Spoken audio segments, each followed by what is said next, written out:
I don't know. Did that work? I've got a feeling it's not coming through this microphone.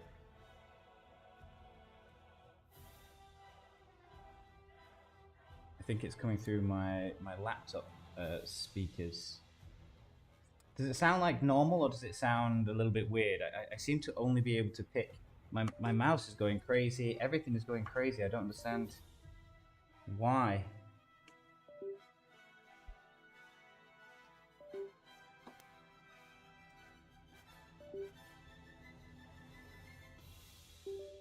Okay, give me. Can you hear me? Can you hear me? Can you hear me? Yeah, okay. Still going. I don't know what is going on here. Basically, I have like a port with a USB with everything plugged in. And for some bizarre reason, it's just going ba-ding, ba-ding, ba-ding, ba-ding, ba-ding, ba-ding, like it's connecting and disconnecting. But everything is connected in fine. There's no reason for it to be doing this, and then the mouse just stops working.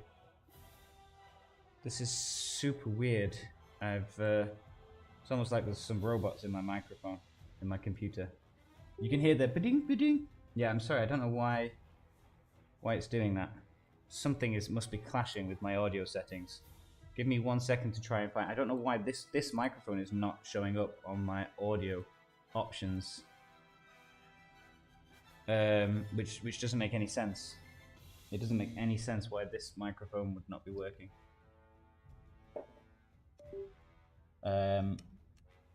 Which is super weird.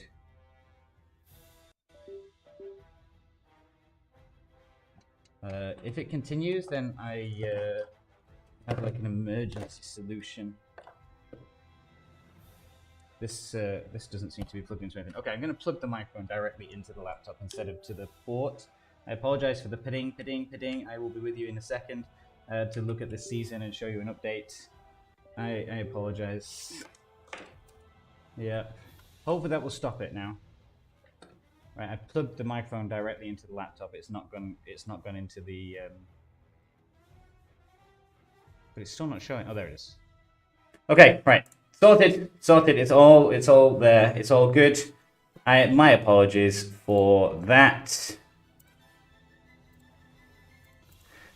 Sorted it now, I hope.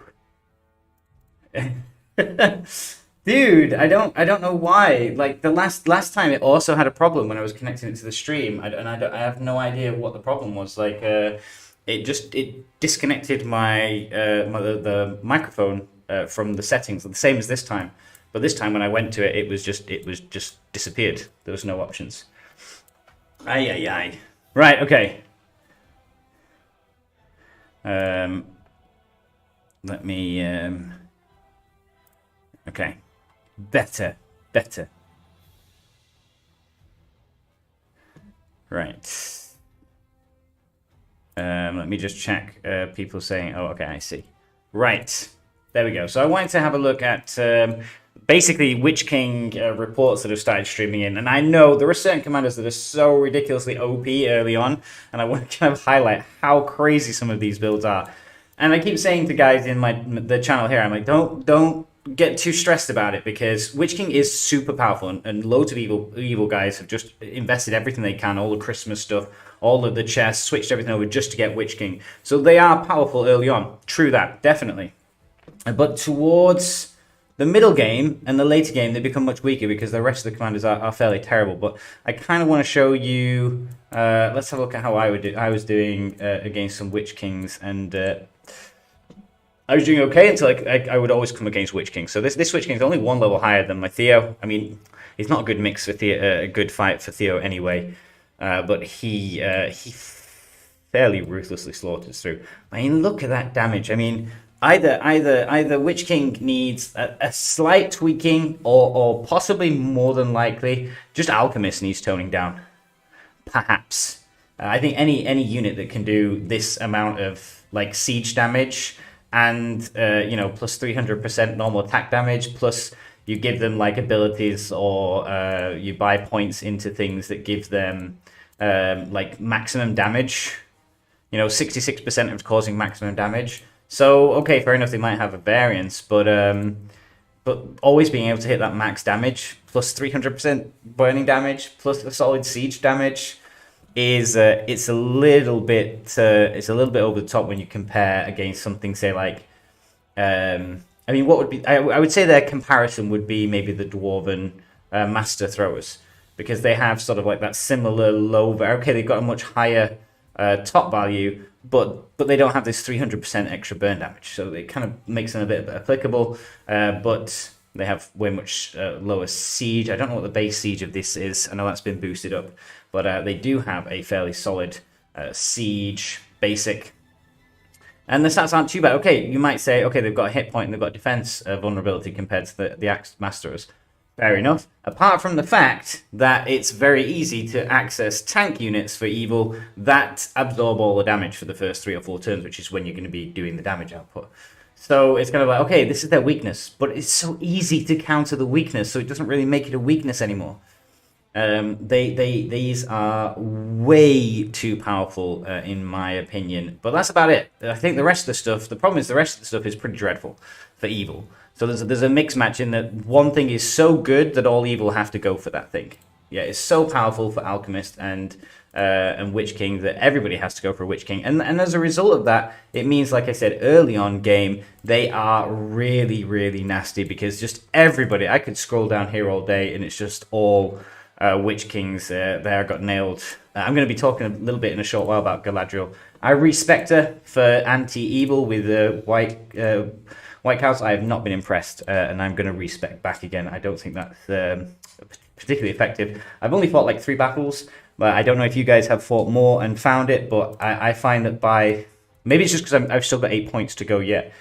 Taking points out of those other skills that are really far more useful and work with her build is not ideal. Okay, you might be better specifically at fighting those evils, but we've seen before, damage mitigation isn't always a good way to resolve a fight. You need to be doing your thing and doing your max damage early on. So I'm not sure that these are worth it early on. Let me know if you've fought evil and you have a different opinion about that. Maybe you do. I'm not sure, but look at that. I got mauled. I was doing way better with my previous version. I'm doing okay against all the rest of the stuff. There's a Gorbag 2 levels higher. I'm okay. I would have won that if we carried on to another round, even though I'm a bit lower. And what else have I been okay against? Obviously these low level stuff, which you'd expect. But where else? Like I said, most of this stuff is just... there's a Gothmog that kind of hurt. This was the other battle that I was talking about. This is where my Galadriel has White Council and she has High Alert. And I'm just not convinced. I'm just not convinced here that this damage mitigation is the right way to go, because I'm still taking huge amounts of damage. I think maybe the better way is just to focus on my strength. Let me just catch up with some of these messages, guys. Dad Dragon, if I'm going for Galadriel, would you recommend to buy a pack where you get 1,200 respect of your choice? Or tier 3 or more math at the same price? Galadriel at tier 3 is, for me, is not great. And this is, okay, limited proof, but just from the battles that I've fought against, you know, commanders that are 4 levels lower than me, I personally think if I were running my Galadriel how I had her, sort of a max Guardian, higher Ring of Water, and instead of taking White Council and High Alert, I took the boosted healing and the remove debuffs. I feel like I would be doing way better here against these. So I don't know. I wasn't too happy when I got it to 3. I wasn't particularly too impressed until I got it to 5. Then she's been doing all right so far, apart from here now where I tried to convert it too much. But buy the pack where you get 1,200 for your choice. Yeah, it's always tough, these things. I'm not entirely sure to say, because 900 isn't a huge, massive thing. You basically just need to be getting as much tier 3 commander respect as you can, and then trade it all in with the Matham vendor just to be getting all these exchanges. I've had her... Remember last week when I streamed, I said I've been waiting for her for like 2 weeks to appear into my in here, and I was waiting for it to get her to respect 5. I then had her 4 days out of 5. 4 days out of 5 just for the game to mock me. So I bought all 10 that I needed on the first day, and it was just like, okay, here's more Galadriel, more Galadriel, more Galadriel. Then I had something like Dane, and then I had more Galadriel. I was like, seriously? I actually need Thorin. I'm waiting for Thorin now to get him up to respect 3 to see what I can do with him. Gandalf the Grey and Gilgalad are so good at countering Witch King. For sure, definitely. I've seen some solid Witch King reports over here in the report stage. Like I said, I was going to have a look through some of these and just show you how insane some of these things are. Just, you know, there's a Witch King fighting a Legolas 3 higher. And this is a wounded Witch King. This is the Witch King that I fought. So this Witch King is already down to just, you know, half, well, probably not half, like 2/3 army. And he still destroys a Legolas 3 levels higher with half losses. That's the insane thing. I mean, granted, it is well spec'd. Probably his is well spec'd as well, though, actually. You know, you that shouldn't really be happening, but whatever, game devs. They really just need to balance. This is the thing, you know. Everyone keeps saying Witch King is a bit overpowered. There are some good counters for it, for sure, but having entire characters just to try and counter one. I also think Celeborn will do okay, and I want to readdress Celeborn. I'm going to start writing down things that I want to talk about. Celeborn, I apologize. I actually think he's pretty good. I've changed my mind on him, and I want to explain why and my thought process on that in a second.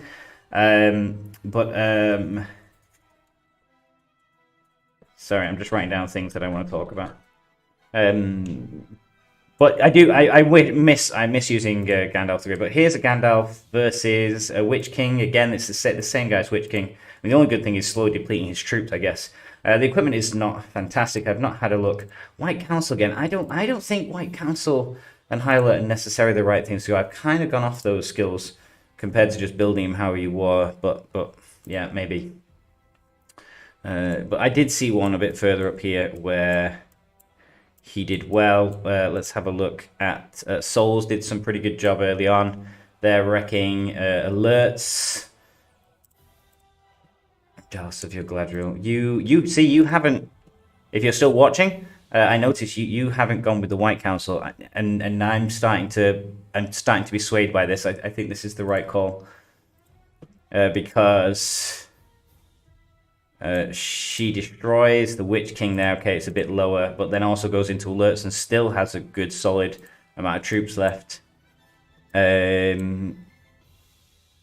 I mean, but look at this. This is another one as well. Undying. This is also pretty powerful. But later on game, it is a problem for Evil, and this is the switch. Early on, Evil have a fantastic game. You can super power up your Witch King. You can walk around. You can be really powerful. You can focus a lot of your stuff on him. But the problem is that mid to late game, when everybody's racking up, you know, 6 or 7 or 9 level 50 commanders, they struggle because apart from Witch King and maybe a few other characters built specifically, I think man for man, commander for commander, a lot of their other stuff is quite weak, apart from these super powered ones. So these whale characters, okay, they're super powerful now early on. They can go around, they can probably kill 9 or 10 armies with one.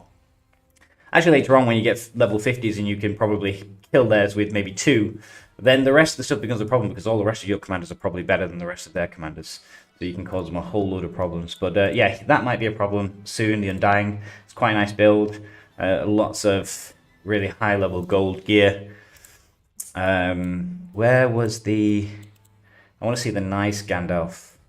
That's a wounded Gandalf, so that doesn't really count. There's a Gandalf doing okay against alerts. Not too bad. Where is the... There's a Gandalf as Witch King. Maybe this is the one that I'm looking for. But this Witch King is not super powered up with gear or with items. But yeah, this Gandalf does do okay against it. Let's see. I just run Shroud on Theoden and hope I don't half his Convener hits. Yeah, I definitely need to look at my Theoden. I mean, I just don't think Theoden's a very good fight for Witch King anyway. I will be working on my Celeborn. I'm going to power level him up as fast as I can because I think he's going to cause a lot of problems. And then you can just see here, it's just like dead to Neo. I mean, he is again like 13, 14 levels higher. Like I said, this is the benefit for For Wales early on, this is their premium like walk around. I'm super good. You know, I can kill like 12 armies with my one army. It's the time. Usually about halfway through the season is where they kind of drop off and you don't see them as much. But there we go. I hope people don't mind about me showing all of those. I'm not going to go into other chats, but I want to show you how this map is, how the map on this server is going so far, and have a look at what the war, how things have developed. Oh, wait a second, here we go. Stalker shred range, yes, true. But I think even like something just with pure deep, like a Dane, I think with pure melee would struggle. Thing is, other than Witch King, the tier 2 it's a shite. Yes, there are some good tier 1s like Khaldun, but really having only tier 2 commanders is good on Evil, and a few others is hurting a lot. For sure, definitely. And I think apart from like maybe alerts, and even then, like, I wouldn't really be too scared of alerts on its own. I'm a little bit more afraid of alerts and say mummer kills. That is a bit of a painful one because you kind of got two things to counter. But otherwise, yeah, most of their tier 2 is, you're right, it's terrible. And that's the problem that the game dev should really have looked at balancing. Because I think good, okay, their tier 3 is super good, and they have sort of like equally matchable commanders if you've got them powered up with all gold gear, like Gandalf the White, and a few others, Gil-galad, you know. But their tier 2 needs improving. But maybe they can weaken alchemists and then boost up the tier 2 commanders. That would be my trade-off. But on our server 4, we have geared up for an East versus West war on our server. So you can basically see these line dots of war are the sides. Basically, you can see the sides just by following these dots of war in this straight line pattern. So what happened was it was actually kind of funny because I really thought Erebor we were going to get ganked by all of these evil factions around us, and I was really concerned about that.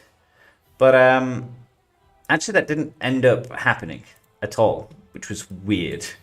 It didn't end up that way because before we could get to war, sort of like the line started to be drawn on everybody's sides, and it just ended up going a different way, basically.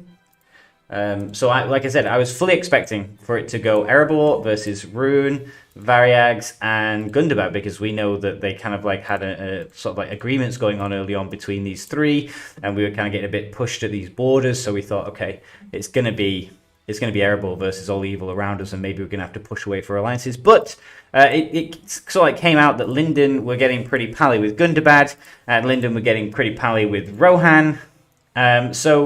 And then, you know, Isengard twinned with Gundabad, and everybody kind of suspected that Linden were going to team with Gondor. So it kind of forced the rest of the four to just be like, well, I guess we're left, guys. So they're all going to work together. So it's sort of like a forced combination of Erebor, Rune, Variags, and Gondor. So we are now faction aligned with Gondor. So you can see down here, Rohan have sent a couple of groups to push at Gondor's side. They probably, I think they will take Langstrom, is the rumor down there, because Gondor have kind of sort of been pushing up here towards Pass of the Dead. I believe Gondor are also pushing over here. But this focus of Rohan on this left-hand side has cost them, because in order to gain Langstrom, they have pretty much given up most of their right-hand side territories over here. So the forces of Rune and Variags have seized Emin Mull. They grabbed Brownlands. They are very close to grabbing Eastern Keep. So it could end up being with Rohan. I'm not entirely sure if this is a good tactic, a good strategy. They have repositioned over here, and they're probably going to lose, I would suspect, most of these territories unless they reallocate forces fairly quickly. As for here, Lothlorien were stuck in the middle and were sort of everybody's punchback because they're not very strong, and They were apparently threatened, or I don't know, but Lyndon said, like, you know, let us pass and we'll let you keep your capital or whatever. Who knows? Rumors on rumors. But they decided to rebel, and they are fighting back and try to hold back from Lyndon. But Lyndon, they are very strong. They have most of the whales of the server kind of have joined the same. One of the most powerful groups from Gondor last season have twinned with one of the most powerful groups from Rohan last season, and twinned with like the 3 strong factions from LotR last season to kind of make this huge mega four fellowship mega alliance in Lyndon. So they have like pretty much most of the good guy whales I know on the server. Obviously, I don't know all the groups because there's been mergers. But yes, they just and they had really good positioning over here. They've had free reign. They've grabbed a Polish territory, and they just stormed over here and managed to take South Anduin Vale to try and get to help Gundabad, because Gundabad have been sieged on all sides by Erebor. Gundabad have lost Eastern Ered Mithrin. It is not looking good for them at Tower Enarath, which looks likely to fall. And maybe even UAV is also not looking strong. But they have focused most of their forces up here at the crossing to defend towards the capital, towards Gundabad, to try and push back. And you can see that's where we are. Monk there alongside Hope. So that's kind of the update on this East versus West war. We will see how it progresses. We're going to focus on here. I don't really like showing too much combat on the stream, but I'm going to show Tau Enarath just because I believe it's kind of just fairly undefended. I don't think, yeah, Gundabad are even bothering. We heard Gundabad had decided to flee and give up Tower and give up Ered. So they've already 2 keeps down. Again, I think it's a bit weird that they choose to go to war with their neighbors. They chose to ally with this faction over here, presumably for fear of being smashed on the right-hand side, from the left-hand side, but they've ended up getting smashed on the right-hand side. So if your server is on Season 3, let me know how your season is looking. Is it the similar?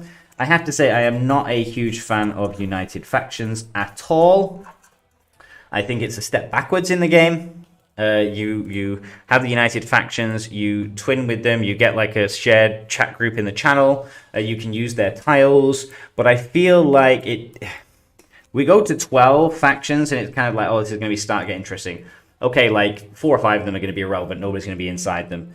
So we've got like 7 or so interesting teams to fight it out. But now what they've done is they've allowed this faction alignment, so now you pretty much just have like 3 or 4 big groups. So, yeah, on our server, like I said, we've got Isengard and Angmar, who are faction aligned, and they are teamed up with Lyndon and Rohan, who are faction aligned. And then there's Erebor and Gondor, who are faction aligned, versus Rune and Varax, who are faction aligned. So now it's just like 4. There's only like 4 groups, which is a bit boring. I feel like that was a job poorly done. So we will see if they manage to take Tau Enarath. I'm not sure they will take it, but I mean, if they can deplete it down a little bit, they can potentially mop it up even without the siege. I'm going to flick back to my combat side as well. I don't really mind too much if you guys see that. I pretty much only have my Theo over here anyway. My Theo and my Galadriel, these are my 2 over here. I'm just power leveling Thorin. Back in my base. Do I have enough to a mock battle? I do. I mean, it's going slowly though. I don't have a 300 yet. But so what are the things that I want to talk about? I've kind of briefly mentioned Witch King. I do think there's a mixed match. I think Wixtan, you're right. I think you are correct. There needs to be some sort of balancing system going on. With the commanders, and to be honest, I'm kind of a bit peeved off that the game devs have completely ignored balance issues now, and they just bring out new stuff instead of really going back and seeing, right, these commanders just are not used. So what's the point in them? What is the point in Meryn and Pippin and Denethor and Frodo and Sam? Nobody uses them apart from just paving or stuff like that. So they should be going back and readdressing this and making those commanders useful instead of just constantly releasing a barrage of new useless commanders. Because then you might get like a random invite, or you get favor, but you get favor for stuff that's absolutely rubbish that you don't want to use. Yeah, it's pretty poor. And the same with the units. There's always some units in there that I'm just like, why am I going to use those? They're just not particularly very good. They could do with tweaking. Do you think Galadriel is still strongest tier 3 good? I've struggled with her a little bit this season. Yeah, I'm glad that I've got her, and she's going to be fun at max level at 50, and I think against evil factions more. I definitely think she's more of an anti-evil character, but I also think that she's a pretty slow starter. I was a bit surprised. I thought that I would be able to clear a lot of tiles earlier on with her, and I couldn't, and I kind of wished... I was watching Red Archer, he was using Legolas, always uses Legolas, and other people using Gandalf, and I kept thinking, oh, maybe I should have stuck with those two. I've got them pretty high level. Maybe it was wrong of me to go with Galadriel. So, I don't know. Early on, I think she's a bit weak, and I think against evil guys, she's a little bit weak.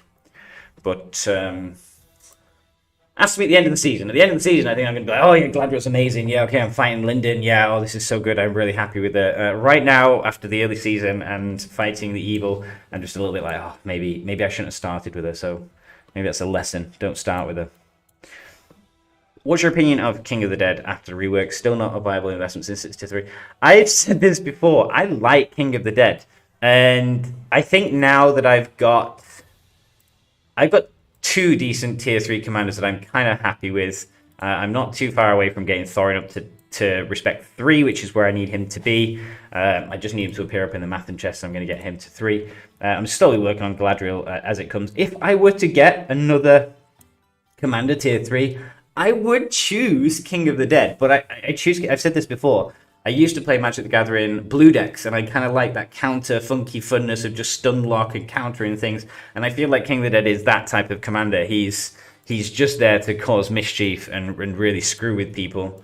So I still do like him. I would invest in him, but I've already got the other characters that I want. But yeah, he would be my next one if I could get another one. He'd be where I'd want, just because all this fun stuff, just the stun and the silence and. You know, right, okay, you'd probably need some some undead units really to sort of like get into here. And it'd probably be better against good than evil because there's not so many healing stuff. But I mean, you get kind of a bit of everything, don't you? With him, I feel like he's got like options for everything. He does have those options to counter, stun and silencing against commanders that really use skills and things early on. If you can get good, 2-turn stuns, especially the right gear on commanders, you'll be okay. I think he's got okay-ish attacks and causing minimum damage as well. Really good. Yeah, okay, you probably need to be near evil stuff really to... undead stuff, sort of like for... Oh, wait. Sorry, there. Sorry for his third tier. For his Respect 5, sorry. Where you get the all-allied undead units gain stun immunity. I mean, okay, fair enough. It's free, but for the dead men have done Harrow and Frightened. I feel like you'd need to be with... what are they called? Oathbreakers. We had them last season. But again, they've been weakened a little bit. I like him. I think he's funky. He's fun. You can play with him. And even at respect like 0 and 1, you can still have this sort of like counter stun with some focus damage with some funky stuff. So he's one of those characters that kind of has a bit of synergy across his tables, and you can kind of pick and mix which ones you want to go with. Again, he's a little bit like Celeborn, that I feel like respect 5 is only if you're a specific faction near specific units. Which brings me into the next thing that I want to talk about, which is Celeborn. And I want to apologize because I was saying that he was utter rubbish early on. Now, it comes with a disclaimer.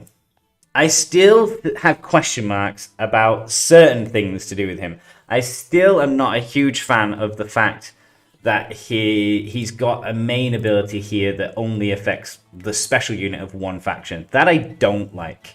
I feel like that's a bit disappointing. But I have seen him already in action against some evil armies, and he is potent. He's got the counter to so many things, to Witch Kings, to General Nazguls with the Screeches, to Saurons with the Madness, even, you know, go about, even those type of things, you know, stuff that stops healing and things, undying and things like that, because you can stack him in ways that he's just, what, like damage, pursuit, damage plus the stun immunity for the first 2 turns, which is where you need against those early stun characters. You've got Wise, which is so cool, and the fact that you only really need to put 1 point in it and have 250 focus just to get the madness immune is pretty cool, because it's not like in a table behind where you have to spend 2 points on this just to get the 1 point behind it. You just pick this up straight away. 1 point, get 250 focus, and now my army's madness immune. Boom. I can't be. But I mean, you probably still want to get leveled up just because you get the damage received minus based on focus, and you get access here to boosted defense, which is pretty cool. There's the extra focus and the extra speed here. So even at respect 0, he's got everything that powers up his focus with damage reduction, increased defense, and increased focus and speed over here, that then twin with a guide here that gives you stun immunity for the first 2 turns, so bye-bye Screeches, and armed escort. Okay, not too great because it's got a heal kicker in there, and foresight for getting in pursuit. And then, of course, if you can get him up to respect 3, he then starts to like have that allied elves, so you get the evade and you get the range damage increase, you get the range units. I think it's good. I've seen people who are not LotLorian use him and grab the this tree anyway. I'm not entirely sure. I think we'll need to do some comparisons end game when everything's level 50 and see. I am not sure it's entirely worth pumping points in Lord of Lorien because it's lost. Everything that you put into there is gone. You know, boosted March Wardens and March Wardens gains initiative, so they're lost points. I get what you mean. Elven Leader is good. You know, up to 25% chance of follow-ups for your elves is tasty, and even here the melee units and range unit. This is a tasty tree. I just question mark whether, unless you've got him at crazy high respect levels, Lord of Lorien is a bit of a waste. But we'll see. I've seen people, Red uses it this way. He says it's fine. So I'll watch his battles, and I'll carry on working to level mine up at some stage and give him a try, even if maybe I'll level him up a little bit. It probably wouldn't take me too much. I'm only 200 away, but we'll see. I've got some chests and bits and pieces. What do I have? Yeah, I've got 6 of these, so that's 600. We'll see. I haven't decided yet whether I'm going to go with Thorin yet. We'll see. Because I might just keep leveling him up. Okay, so yes, let me know if you're using Celeborn, if you have success with him. Post your screenshots on the Discord, the Middle Age Gaming Discord. I'll cut and paste things like that if there is really good. Let me get you the link. Invite people. I just keep making so many of these invites. There's the link for the Middle Age Gaming Discord. Feel free to join. Feel free to post in the Rise of War general chat screenshots. I post the live stream information when I'm going to live stream, and there's also a Q&A section if you want to ask other people any general questions or games. Queries is what I meant. I've also been trying this new weird thing, this side by side.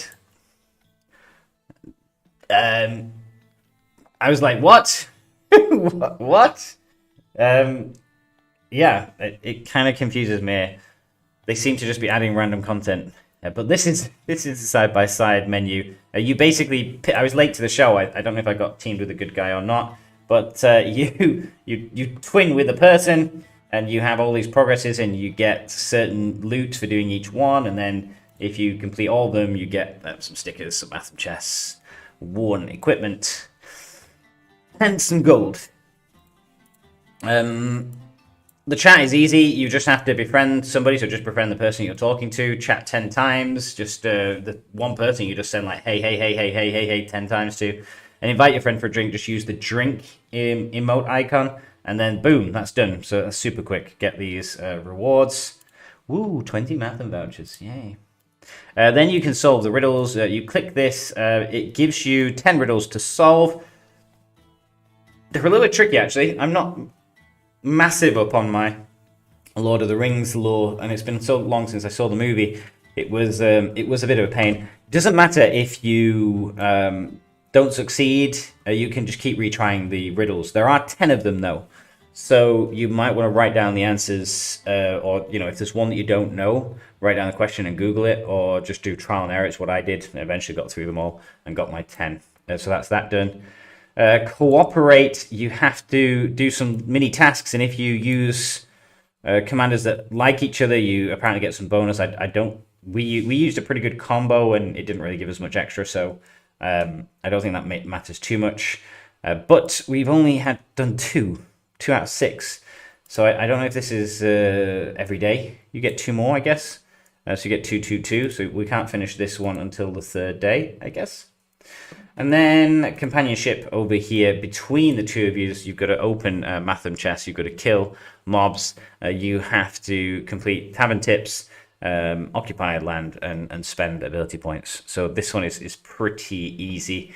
The only one that seems to be the one that's going to take days is this one, which is a bit of a problem because if you get stuck with somebody who's fairly inactive the next day and you're waiting for them to send commanders, this could be a problem. There is a way of breaking you can break your link with this person 1 time per day and link with somebody else to try and, if they're offline and you need to get the progress done.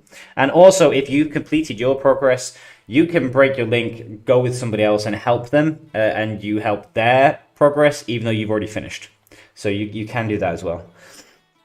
Another boring event. They could have spent time fixing champions. Yes, I don't want to sound too harsh, but it does give me flashbacks to Christmas. And I was like, what am I doing? What am I doing here? Oh, I'm solving riddles again. Cool. I'm doing fairly trivial things, chatting. Bit disappointing. And I feel like the rewards are okay, I suppose, for a free event. It's just nothing super exciting in it. The new chest confuses the hell out of me. Now, I'm going to be buying out the exotic treasures. Maybe I've got 2 days. So maybe tomorrow. I'll probably do a video rather than a live stream just for opening the boxes. We'll see. Depends what mood I'm in. But I'm going to open the rest of these chests. I have opened 26 so far, and I have received squat. I've received maybe 3 purple items. 3 purple items out of like 26 chests. It's been so disappointing. I've been so underwhelmed and a little bit peeved off at the trash that comes in this box. Same as last time, the same bag of crap that the game devs give us. And what is in here? Well, supposedly I get a piece of purple equipment every 5 boxes. But I mean, think about this. If you bought the normal Matham chest, okay, it's probably likely to be favor, but you get a guaranteed purple anyway on the normal box. Right? So I've received less purples than I would have received if I'd pumped those 26 points into the precious antiquities, which is disappointing. The benefit is when I get up to 50, so I've done 50 box opens, it will guarantee me 1 piece of gold gear. And it could be anything. And again, this is something that I'm not a huge fan of. Okay, do special boxes, give the equipment gear, but give us maybe just a handful. Give us a small selection so that it's likely we can receive the same things, or we can level up the same things, or we can see. My one complaint, massive complaint about this game in regards to the boxes and the chests is there's just way too many gold items. There are more gold items than there are purple, and that just doesn't make sense on a tree if you think about it. There's loads of blue, well, there aren't actually. There's kind of like greeny, bluey, purpley, and then sort of gold. It's disappointing, and they keep coming up with some really good new stuff, but like you've just got 1 in. What's your chances? 2, 4, 5, 6, 7, 8, 9, 10, 11, 12, 13, 14, 15, 16, 17, 18, 19, 20, 21, 22, 23, 24, 25, 26, 27, 30, 34, 35, 36, 37, 38, 39, 40. There are 40 gold pieces of gear. 40 pieces of gold gear. Holy moly. So even if I got the 2.7% chance of getting a gear, the chance of me getting the one thing that I want is 2.5% again. So I've got 2.7% chance of getting a flawless equipment, and I've got 2.5% chance that the equipment that I get will be the piece that I'm looking for or that goes with my stuff. Christ on a bike. Christ on a bike. I really hate this chest. I don't know why I got suckered into it. My eyes were too wide. This new side-by-side chest that opens up is a little bit weird. You can choose one of these commanders, a tier 2 commander. I mean, what is this? Who are they joking? I'd love to meet the person who chose here, Frodo and Sam, for a big sack of balls there, because the other three are hands down way better and more useful. Aragorn is not terrible. Legolas and Arwen, you need to get her to respect 15 before she's kind of okay. Legolas is solid, I think, always as a DPS option. And Gimli, who higher level again is slightly better than Legolas at higher levels. But I mean, who? Let me know if you click this and maybe you need psychiatric help or something. But yes, it's like a special reward gift character pack. You open it 10 times and you will receive 3 of the one that you've chosen. But it's weird. They only give us this selection. I don't understand that reason. Why not all of the old? Where's Theoden and Yoma and those other characters? It's questionable. I will open 100 Celeborn chests. Do you think I should make the Celeborn respect items into Matham vouchers and buy respect for Galadriel or get Celeborn? That is a tough question. I think Celeborn is going to be a fairly power character against evil. If you can get him to even at respect 0, 1 I think at respect 3, he's going to be pretty potent. And I had the respect item. I was going to change it into Matham vouchers, and I chose not to because I started to really address him and look at him. I was thinking, actually, he does everything that you want against an evil commander. He can't be stunned in those first couple of rounds, so Screeches, nothing. There's Madness gone, so Sauron and those tricky, commanders trying to cause you madness. And he's just got pure raw damage output and damage mitigation. So I just have a feeling that Celeborn is probably not that terrible, and I probably would advise you not to get rid of his respect items. Personally, I didn't, but let me know if you get rid of them. I think you got a long way to get to Galadriel anyway, and I think Celeborn is like an immediate fix. I think and especially because you've already got quite a few commanders, you've already got quite a lot on option. What will Galadriel do extra for you that maybe you wouldn't use some of your other commanders for? Okay, maybe there's certain situations that she would be good, but how are you performing against evil commanders? When you come against evil commanders, are they tearing you a new a-hole? And in which case, should you be considering Celeborn? Because he's cheap, easy, he's a tier 2, you can level him up pretty easy, and he is good against most evil commanders. As we can see here, this fight is progressing quite well. We only had one of the Erebor factions was deployed here. Again, it's happened already, and you can kind of like see it on the map already. But Erebor kind of has 6 very strong fellowships. So we are Monk, and we are Monk.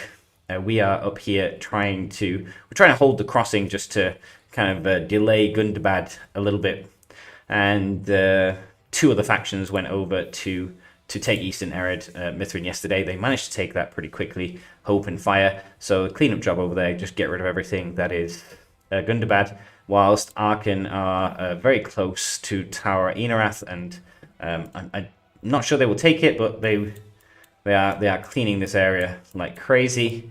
So again, normally I don't show fighting scenes, but to be honest, we're only against Gundabad here, not to belittle Gundabad. But they already, we've seen reports that said they have abandoned Tower Enarath and they have abandoned Ered Eren. So there's no surprise here that they are getting pounced on. So this whole area is disappearing for them. So this, I'm not sure they will take it today. but that could drop. And that will be bad for Gundabad here. The main fight is going on here. I'm not going to look at that. I want to, but I'll show you the pins. Basically, on the right-hand side here, Neil Golden Eye, you have Rune, who have advanced over to engage Linden, who took the keep very quickly yesterday. South Anduin Vale. They took the keep, and then they could reposition a lot of their forces over here. And now they're kind of fighting Rune from below, and they're fighting from the north. They're fighting Tidon and CZSK. So there's like two Erebor fellowships up here they're fighting, and there are two Rune fellowships down here. They are fighting against the 4 fellowships of Linden. So that's quite an intense fight. There's a lot of backwards and forwards. The pins are getting crazy. There's already 2 reds and a dark orange. So that is going on here. I'm not going to click it. I don't want to give things away. And the same down here, because we're now allied faction with Gondor, if I click, you will see the armies now. Your faction ally, you can see what they can see. So if I click there, you will get to see numbers in force. And again, I'm not going to do that to allies. I will click here because this is not important. I cannot see this properly. It is Rohan versus Varyags who are pushing. Remember I said Rohan have just abandoned their right-hand forts. So one or two have already dropped. And you can see here now Varyags are maybe even at the keep.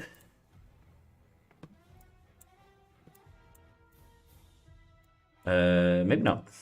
I thought they were at the keep. They were touching the keep before because somebody hit the keep because everybody was had their armies on there to do the missions, and one sneaky Varyags player just tiled all the way over to here and then hit it with a pretty strong army and just wrecked like 40 level 5 commanders with one army, and it was pretty funny. But there we go. I mean, it's what you do while your opponent's not very well defended. So they are there, and here, I can't see properly, here are Varyags. So it looks like they're probably forting here, maybe forting back here. They are forting back here. So this is Varyags pushing against Rohan. It's going on there. Let's have a look. Sorry, I'll check those messages. I'm at a non-roleplay server, and currently my main commanders are Dwalin, R10, Eowyn, R10, Theoden and Eomer, R5, and Gandalf the Grey, R5. What do you think my next investment should be? Is there something I'm lacking? It's difficult to give you too much advice on the non-roleplay servers just because they are a little bit different. Obviously, with the mix and maxing, I'm not entirely sure what the super builds are to go with those.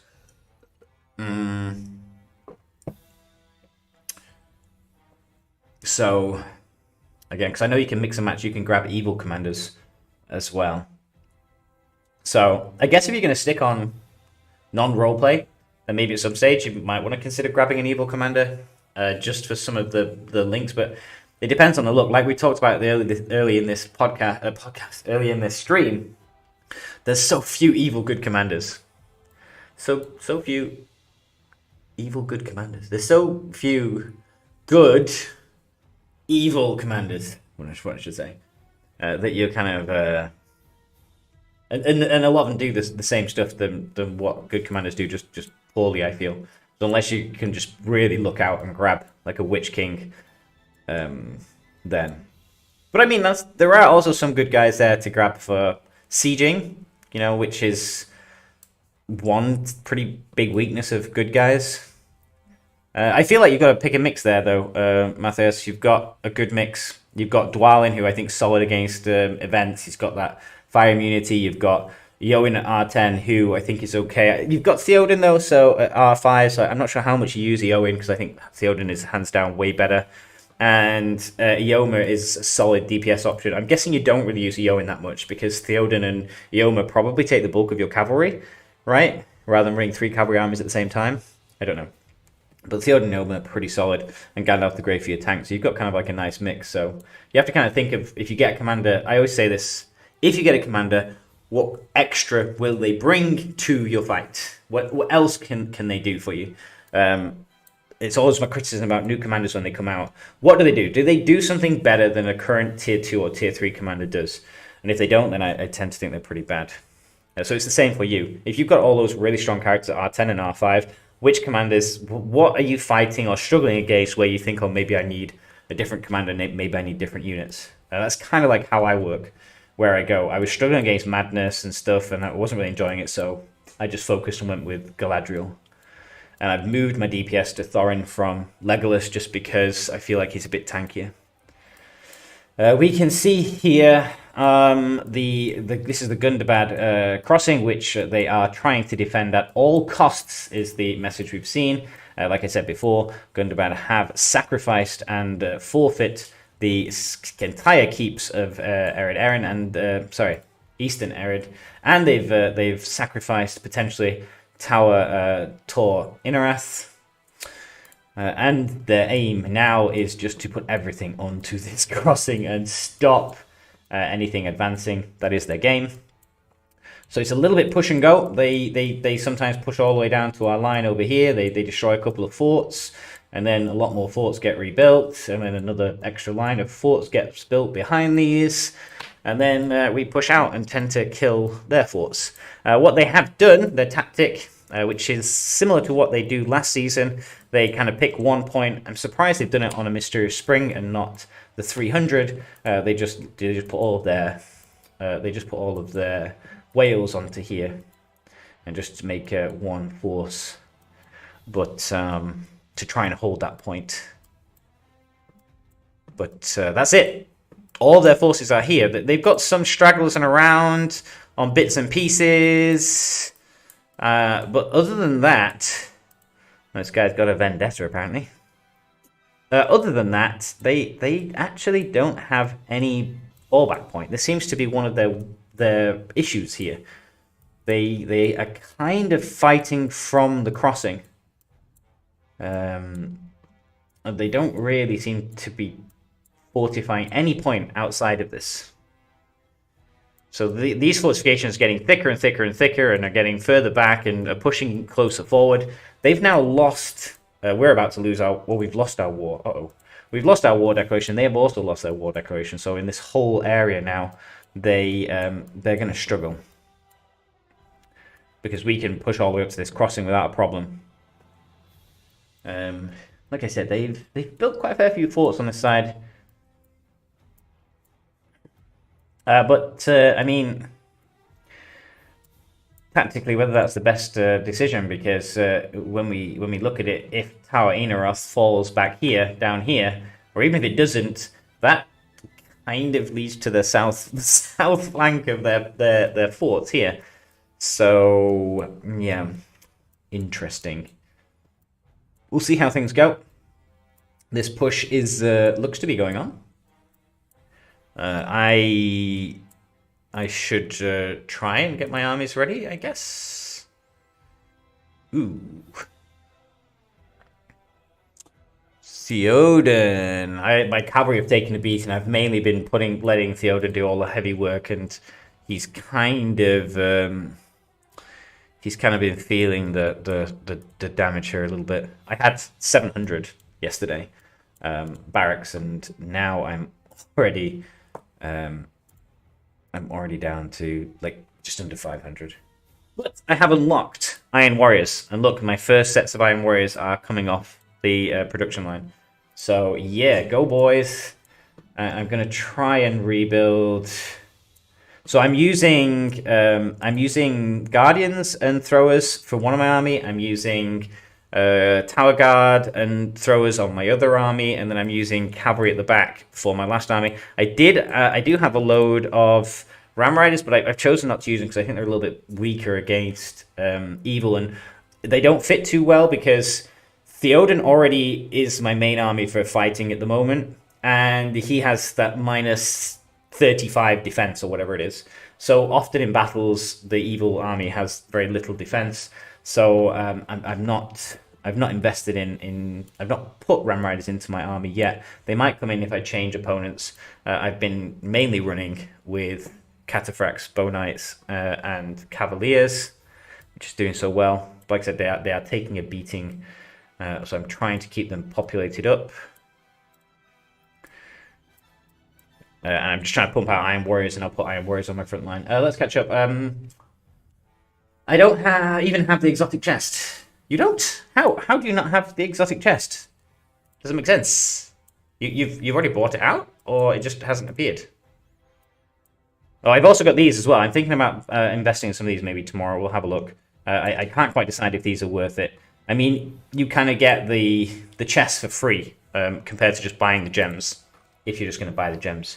But if you're going to get the double gems, so I'm going to get this tomorrow. There's 23,000 gems with 23,000 free just to buy out that rubbish box and hope that I get more golds. But I will have a little bit left, so I will probably grab one of these treasure troves. I'm not entirely convinced with this treasure. This is like $20, right? $20 for one gold piece. I don't know. I'll have a think about it. I'll grab this tomorrow, and maybe I'll do a video in the next 2 days, anyway, before the chest finishes. I'll grab this and I'll buy out the rest of the box and still have some gems left over for bits and pieces. But we'll see. Where is the chest? Okay. Exotic treasures. You should have exotic treasures chest, right? It comes with the server progression. It sounds like a bug if you don't have it. I don't know. I don't know whether you just bought it all out. Maybe if you buy it all out, it disappears. Maybe you can just keep buying it. Sometimes you can.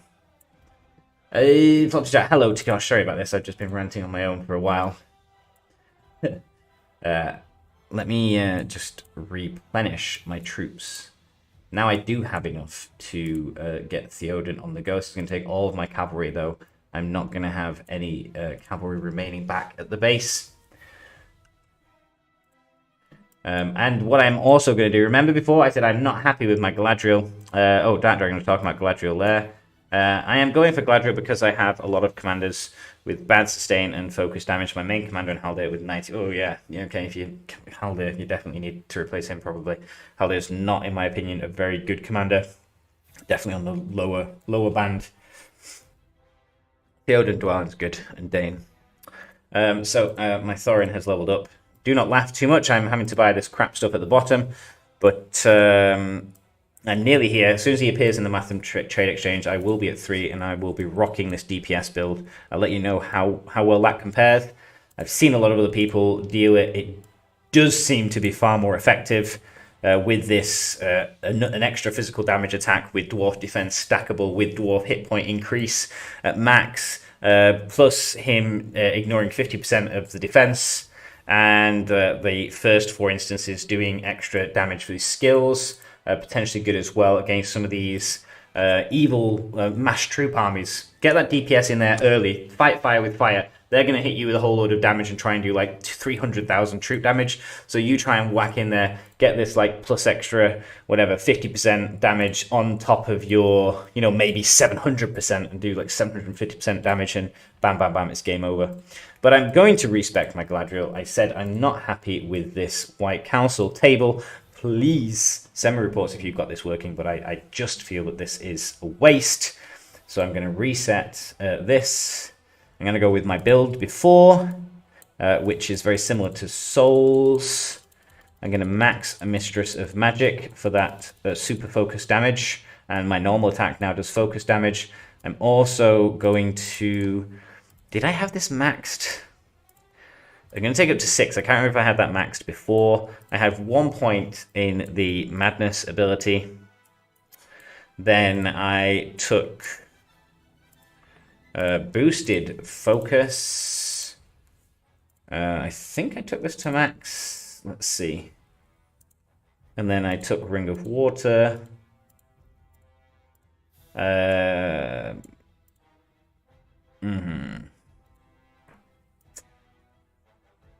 I definitely had this max, and I definitely had that at least 6. My God, I should have taken a picture with where else I did. Did I have 5 points? 5 points in Lady of Lorien, and then I had some points in Purity. I can't remember. Would that be 3? 6 and 3 would be 9. So I've got 1 point left. So max that damage. And then I'll go with Lady of Lorien. 1, 2, 3, 4, 5, 6. I'm torn about this. So I don't like parting gift anyway. I think too little too late, especially against evil armies. I feel like that's the better way, and I feel like maybe I should take this heal as well. So my next points will go in Lady of Lorien. I've got, what, 9 to max that out? I don't have that many points left with her. I only have 8, but we'll see how close I can get. But I think this is a better build, even though I'm fighting evil. I just feel like she does everything that she wants to do. Still not sure about whether I should take more points in Focus Wrath just to get the extra damage, but it's only round two, so that's round 3, 6, 9, right? 3, 6, 9. So it attacks 3 times, but look, that damage only goes up like less than 30%. Yeah, on this one it went up like the same, like 25%, but twice. So I feel like this is a bit of a weak skill to keep leveling up. My Haldo is doing fine. He will kill 70% of enemy but die. I struggled with Haldo. I had him with the Beast build. I thought it's okay with the Beast build. If you've got Burnings and you've got Eagles, I think he's pretty good, especially with some of the new Beast helms that you can get. But I found him pretty weak towards the end of Season 1, and I feel like there's better characters now in Season 2 that do the same job. I feel like Celeborn is a better version of Haldir, for sure. I think you should do 1 point in Magical Barrier, because you'll still get decent defense because of her focus. Yeah, maybe. I mean, I'm fighting evil, though, at the moment, so... Yeah, maybe. I mean, I think I'm pretty close to leveling up, right? Yeah, I'm halfway. Yeah, maybe if I get 1 point, I might put a point into there. We'll see. Right. So everybody's good to go, and I'm going to fully put troops onto... Wait, Thorin? Okay, Thorin. I'm not going to deploy my Iron Warriors yet until I've got enough of them, because I feel like it's just a wasted slot if there's not going to be a whole load of them. So they are here. I also don't have the gold to upgrade them yet. So they will wait. When I've got maybe like 1,500 or something, 2,000 of them, maybe they will crack into one of my maybe Thorin's army. We will see. That's kind of why I'm leveling Thorin up like crazy, because I want Thorin to take those and go straight to the front line, maybe get him to like 45 before I can send him in. Right. Let's have a look at how this fight is going. Remember I said we're fighting against Gundabad here to push up against this crossing. Where's my fort? My fort is here, right? No. Oh my god. Wait, let me just do this. There we go.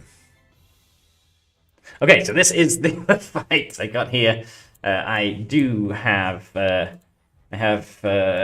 Celeborn is just up there for a laugh. I need to put some more troops on him so that he can actually take tiles. He was going to take tiles, but then I forgot that you need to have like 10,000 siege damage to take a tile, and I don't have that on him. So I need to pump some more stuff in there for him to run around doing some tiling. Theoden is up there. I'm light on cavalry options though, and Galadriel is here. These are both okay-ish on favor. 75 favor, stamina 83 and 75, so they can do a little bit. And we can see the pushes around here. I don't know why these guys go in attack. They've got 18 armies in here. They can cycle through the defense. So hitting this one when they can just cycle their guard is not a good idea. And out of interest, Alejo, don't want to name and shame you, but let's have a look at how that battle went for you.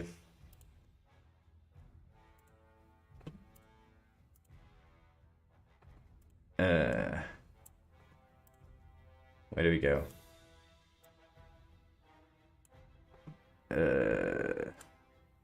Okay, here we go. So, we went in here with the level 34 Arwen. Dude, against that's all of their whales are in there. All the whales, like pretty much every commander probably on that square is 45 or higher, and probably max max leveled gear. So no surprises he hits Sauron level 34, and that is a complete wipe. And then the level 34 Gimli walks into the same thing and just does a speck of damage. Dude, you need to be waiting here and then wait for a big attack, and then maybe those 2 armies are more useful because you might be able to hit the Sauron when it's like half depleted or 3/4 depleted. You'll do way more than just hitting something that's tough and going to shrug off that damage. We can check some of the other battles that are going on here. Neogod, this is, remember the guy I talked about before, he's one of their super whales, look at that. Oh, that's not Max, dude. Letting the side down. You can see that Nazgul Screech. This is, like I said, where you need Celeborn. Completely ignore this Nazgul Screech. 2 enemy units, inflict stun, so no thanks. We'll just get rid of the stun. Ring Wraith doing bonus focus damage. Orcs, damage received. First 2 rounds. Yeah, we've got that conveyor initiative. 75% chance to get follow-up each round with a double attack. It's so grim. It's such a grim commander. With extra damage dealt. Yeah, so damage reduction, damage dealt, follow-up attacks. But they need some gear that stops follow-up, I feel. I feel like that would be good. Or like stops the opponent using all their gear. That would be quite cool. Against enemy commander, damage minus 13, and there's a chance of stunning the enemy commander at max. Grim. So yes, no surprise. I mean, he does have 6 levels higher, but he was pretty well wounded there. Still didn't lose too much. And then we can also see Neogod continue to eat his way. I mean, look at that. Okay, he's fighting against a level 30. He only had 98,000. He only had alchemists left, like super weak units. Very little going on about them. And he still manages to take out like 201,000 with barely any losses. Insane. Insane Witch King.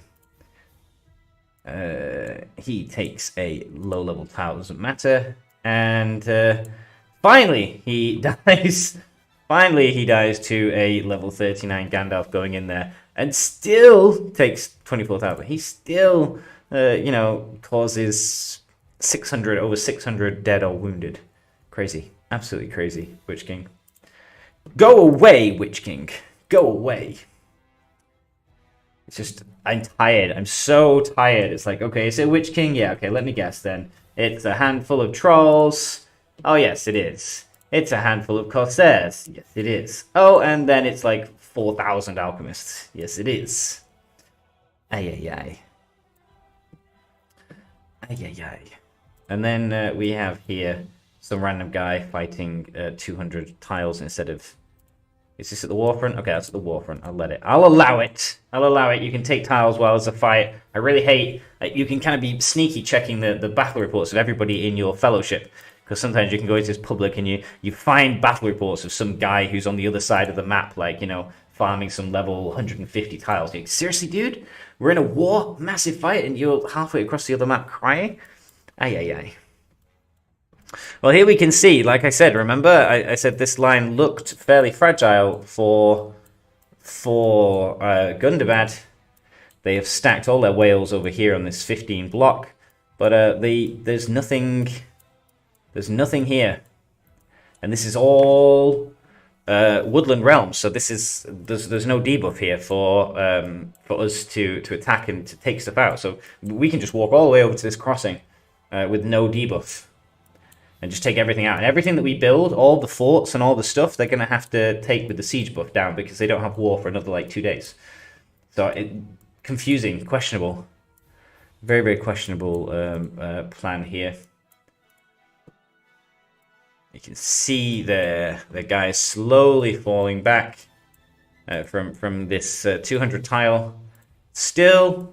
I think a couple of these though are tilers. That NRB is definitely like just a baser, and maybe that Oshko Mamonta is also the same. I don't know about the rest. Somebody needs to hit that. Somebody go and hit that.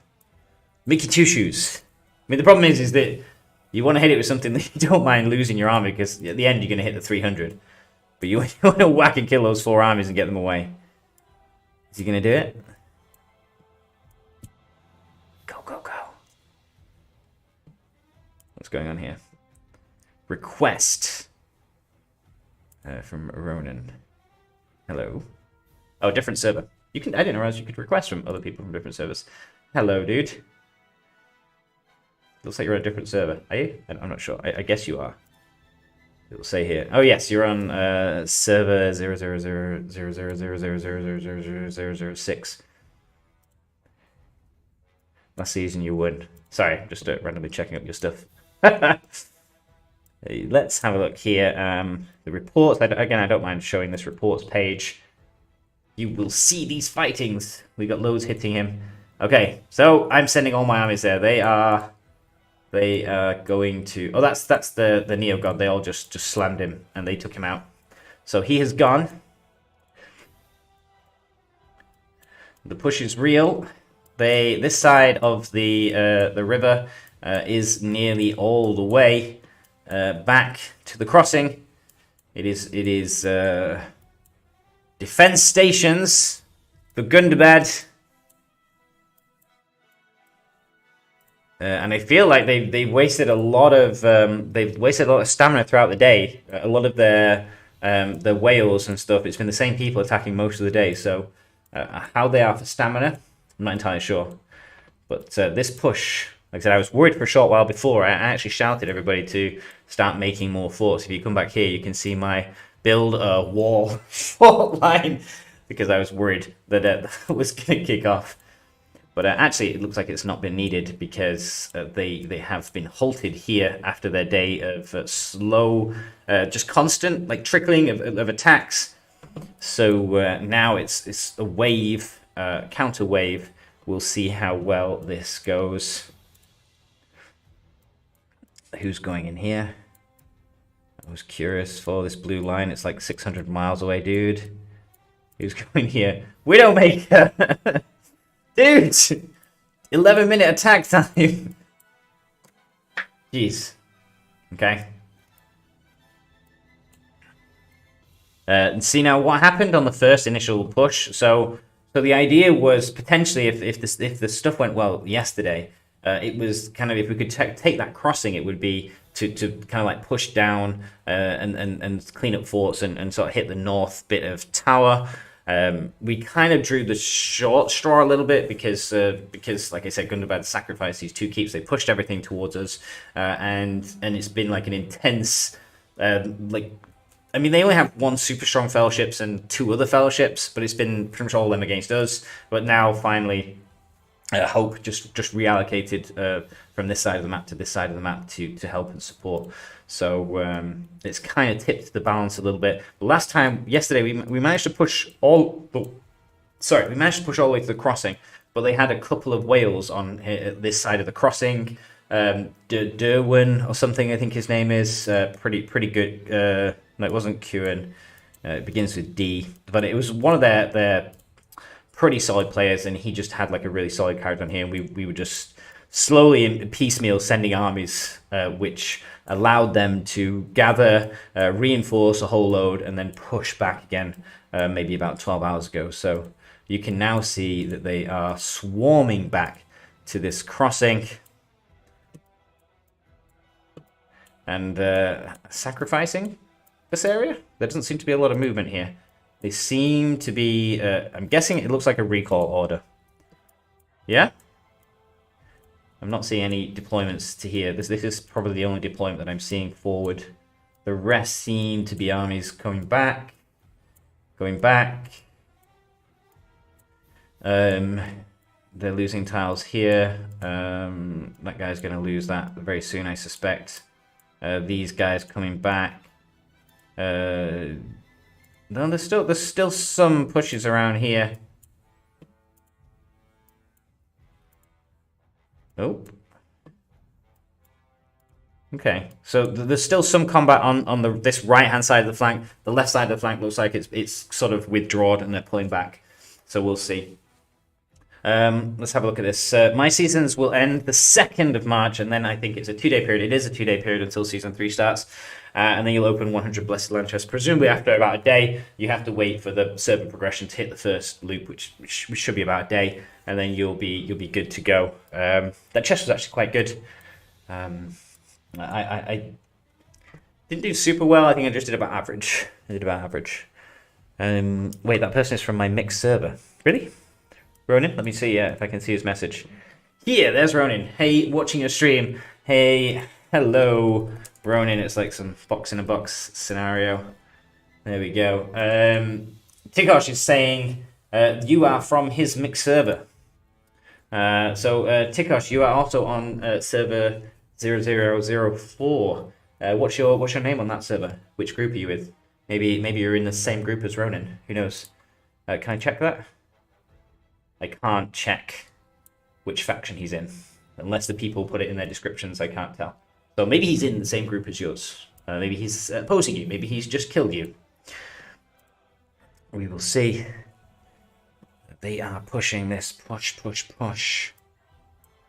I don't know where to stick my camera on. I don't know where to deploy my troops now. So do I want to come on this left-hand side for this push up here? Or do I want to go on the right-hand side? And this is going to be a tough push. I think they're going to hit this with a lot of stuff here. Personally, I'd ignore this. If it was me, I'd ignore this pretty much because, like, just all their whales are here. So, oh, Denzen, that's their whale. So, if they put all their whales here, the whales are not at the crossing, which means you can take the crossing first, secure it, hold it, and then come back and kill all this stuff. Just leave all their whales stood here, you know. Okay, they can get into all the forts, but whoop-de-doo, they don't have siege anymore, so they can just waste stamina popping a few forts. The better way is just to switch and go straight and push for that crossing, surely. Take the crossing, and all this stuff is just left on its own. It's abandoned. I don't know. Hey,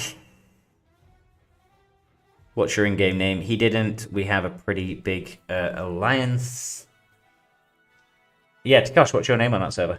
Maybe he knows. Which faction are you with?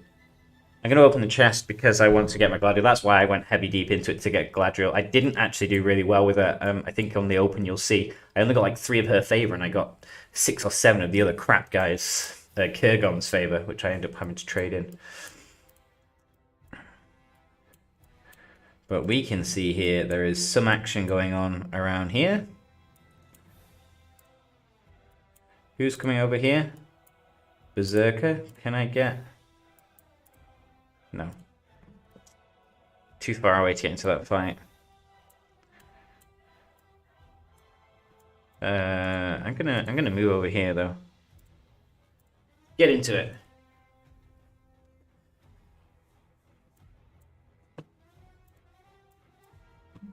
The question is, what am I? 1-5. He's gonna be 34 to get there. 5-second fight. Can he cross that tile in 30 seconds? Probably not. We'll see. Come on, Theoden, get over there. There's Tikosh. Tikosh is in ICOA. Tikosh is in Angmar, Rowan. So if you... I don't know what group you're with. You can see my production now. Look at my production, how crazy and lopsided it is.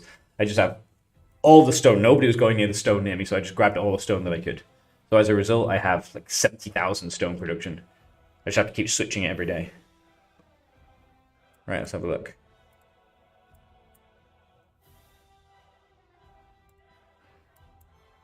Was that blue?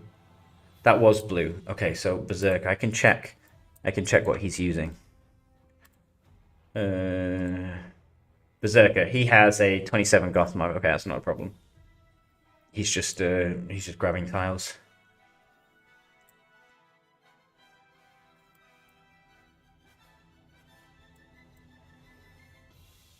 Probably just trying to get rid of stamina, but I'm gonna stay here just so I can secure these. But I'm not too much in a rush.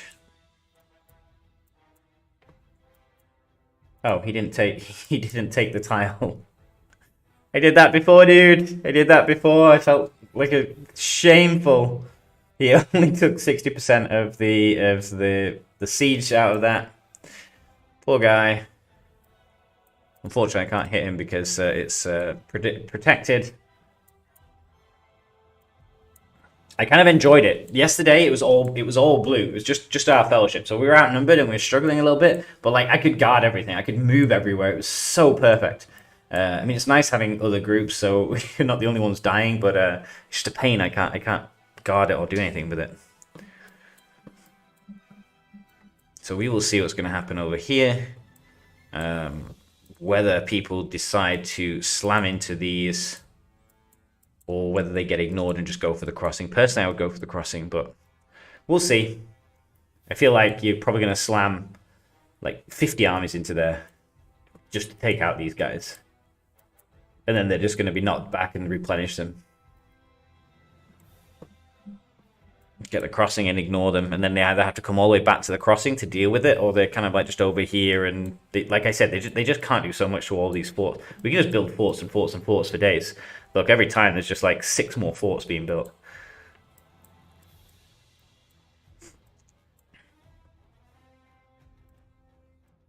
Oh, here's Widow. Go on, Widow. That 10-minute march. Jesus, that means like 8 minutes has already gone since I was complaining about Widow's 10-minute march. Somebody else is coming over here. Yeah, 2 minutes 20 and 2 minutes 27. This guy's got 2 armies coming in. 217, 227. Oh, you hit it before then.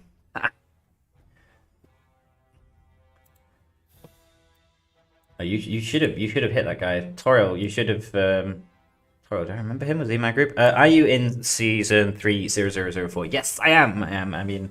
Erebor in Monk, I was in Ride, same as last season, but we ended up like half our people got in because Erebor was just full so quick that it just required merges because we had like 14 out of 25 or something. So we merged with another group who were a similar situation, and we went up to like 30, but it still wasn't enough. But 34, I think. So we ended up jumping into Monk, but to be honest, they're not as active as I thought they would be. That's like 5 or 6 people who are like 4 days inactive already. So a little bit disappointing. Come on, Widow, with your dwelling. Let's see how you go. Run, boy, run. They are putting more forces on here. Guys, is that a good play? I mean, like, they're going to the bridge probably in not too short a time. Okay. We'll see. Here goes Widow. This dude's got 2 other armies coming in. Let's see how he does. Does he switch it straight away? He does. He one-hits it. Dude. Legendary. He just walked in there and boom, with his dwelling, he wiped away Agreement, and then Azru Core went down with ease. And those 2 armies, back you go. Goodbye. Bye-bye. This is the one. This is going to be the tough one. I'm kind of looking forward to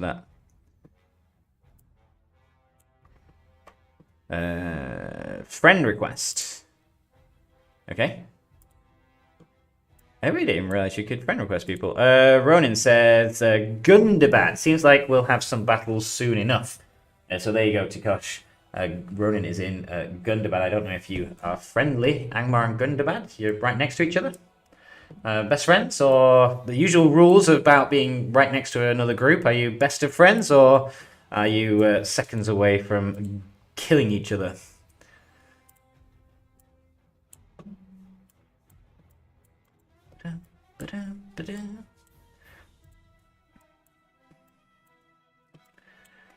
Interesting.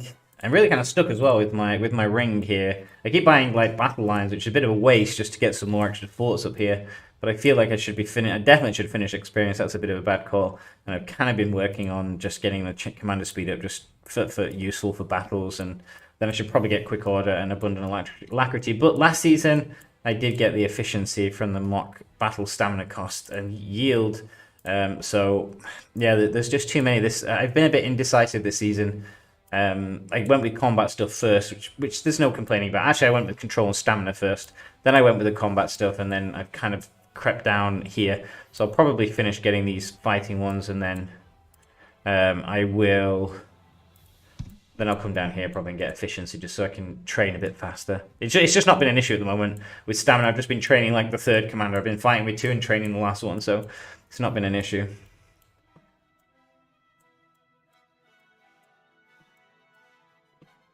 Okay.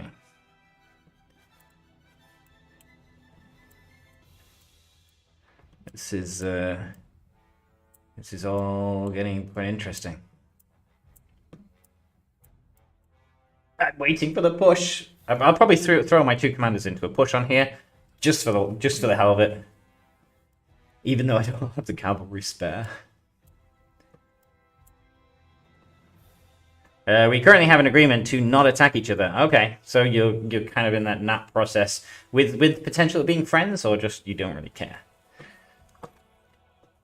See, I should probably be in the channel discussing what's going on about whether they're... But I'm just going to let them... I'm just going to presume somebody else is like chatting about where the plans are.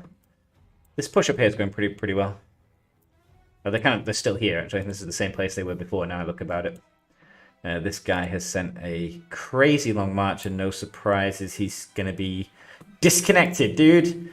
I mean, they've got so many armies over here, they can easily just snipe and play the tiling game. He's lost like 1, and it looks like this one's also been bounced. I don't know why people do that. 17 minutes. You sent a 17-minute march. And just come to like over here somewhere. Ay.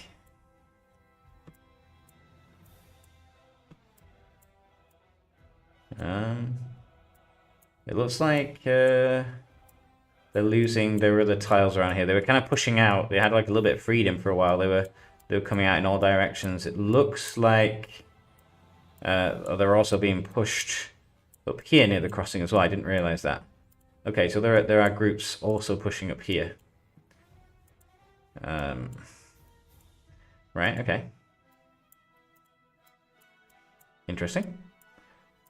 So kind of a flanking action. I didn't know. I was wondering where fire were. I knew that it was supposed to be fire and hope were coming, and I saw fire on the battle dot, so I knew that they were fighting like down here, down at the bottom with the forces.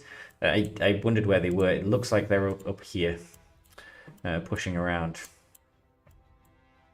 These guys have just teleported right into the danger zone here. These guys, brave balls, guys. I always feel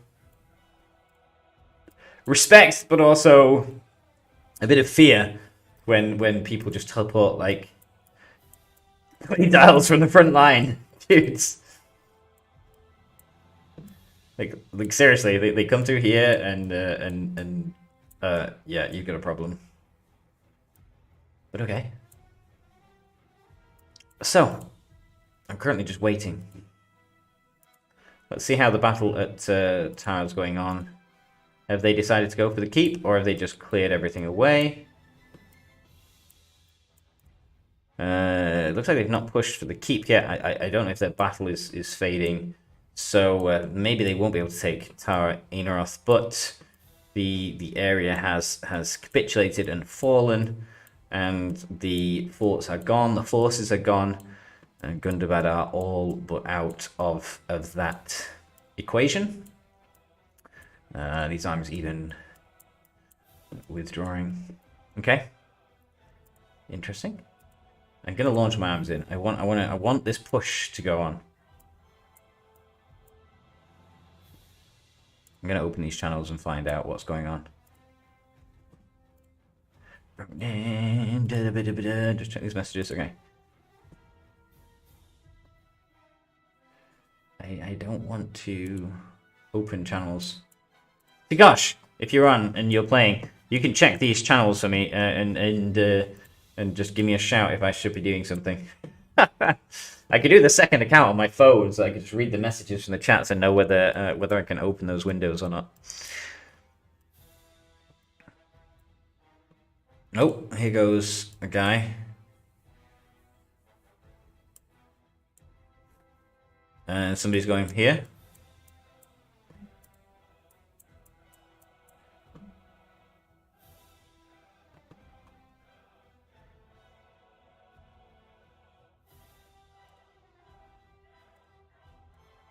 Let's see. Let's see what people want to do.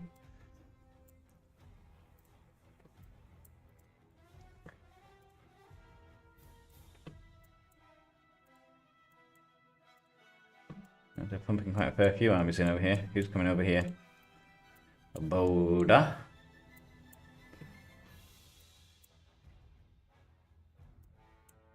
We should probably take that tile, actually.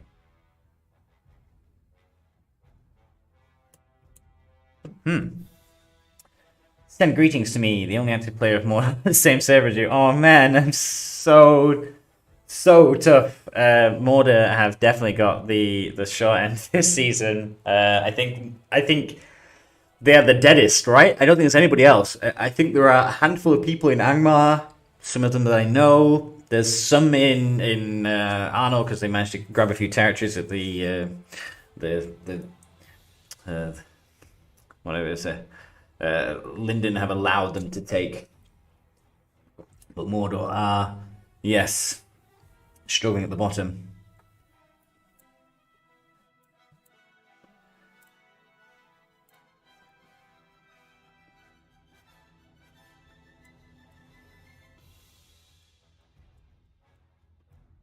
Okay. Right, let's see if Galadriel can do a better job this time, right? Wait, where's my... Theoden is over here. The problem here is they could start reinforcing this place.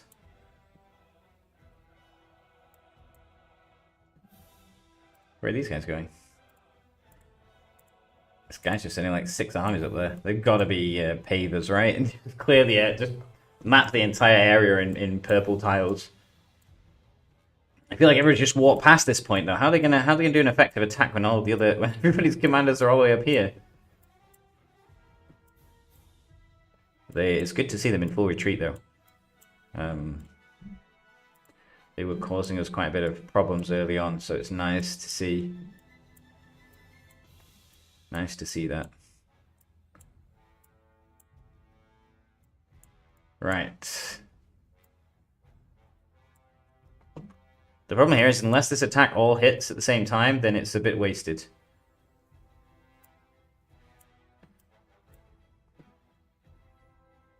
I also feel like the better way is to grab this tile.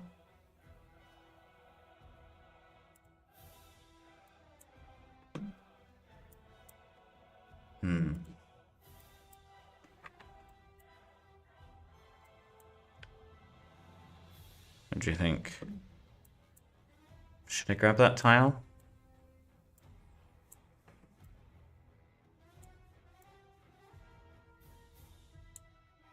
I can't see what the hell is going on here.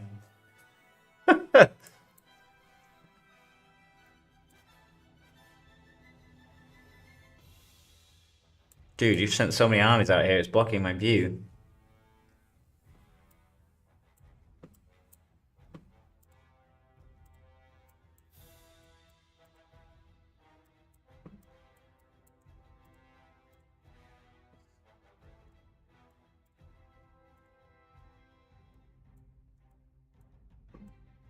Okay, I'll send Galadriel in there.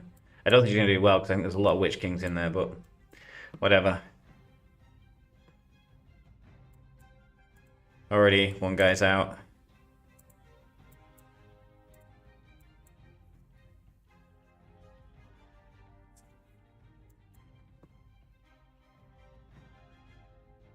Huh.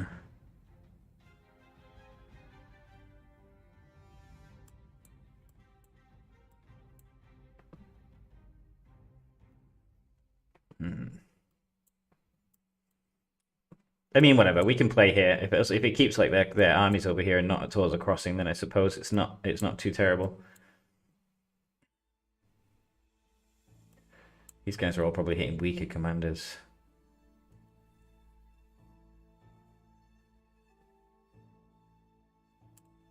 Ooh.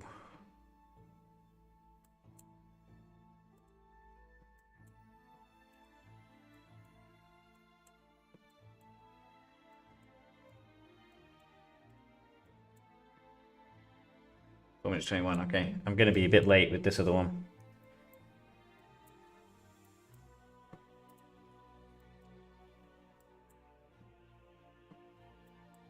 More armies coming in.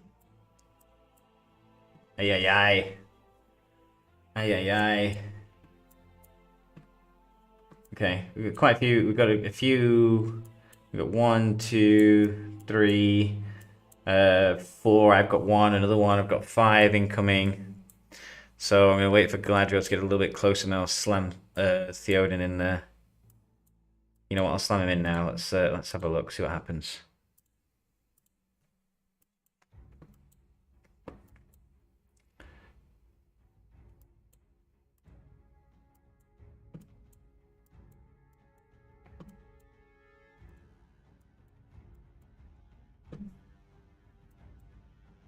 Huh. How's your map look like? I will show you the map in a second. Let me just throw in my... There's a chunk of Wales on this, and people are slowly just trying to deplete the amount of troops on there. They are sending in more. We're just sending in a few waves. Let's see.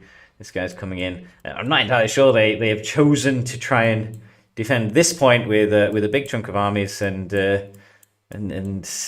while the pavers and the additional forces get close to the crossing. So curious. They view this spring as really pivotal. I said before, I'm not entirely sure because they do not have war. So even though they are in stepping range of a huge amount of forts, they're not going to have an easy time to take everything down. Oh, Theoden got whacked, presumably by Witch King. See, look at this. This is what I was talking about before. How insane is this? You know, my Theoden is not like super weak. I know Witch King's supposed to be, and he does have like all gold gear. But look at that. Look at that damage difference there. I did a total of 47,000 damage to his 337,000 damage. And I'm guessing this isn't like in like the first 4 or 5 turns or something ridiculous.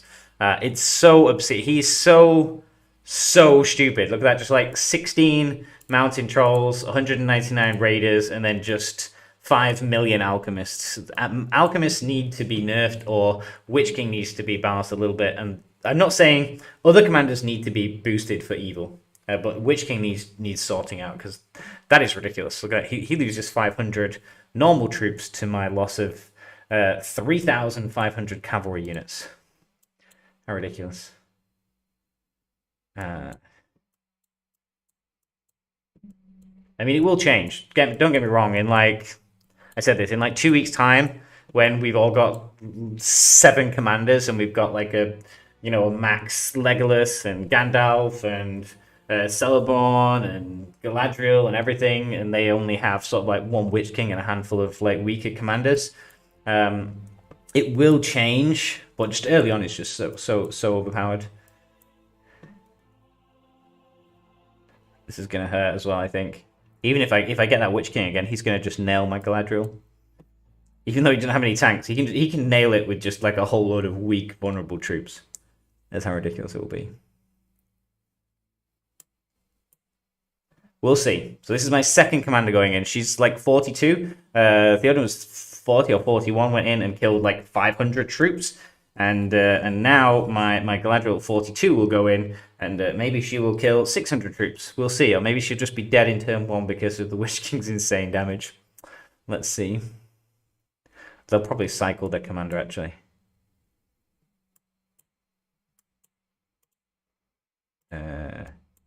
Guys, hit this. They just want to take the crossing, I guess. Crazy. Crazy. Dude, you are crazy, Denson. So, dead again. Let's see, did I get the same Witch King? I got the same Witch King. So look at this. I killed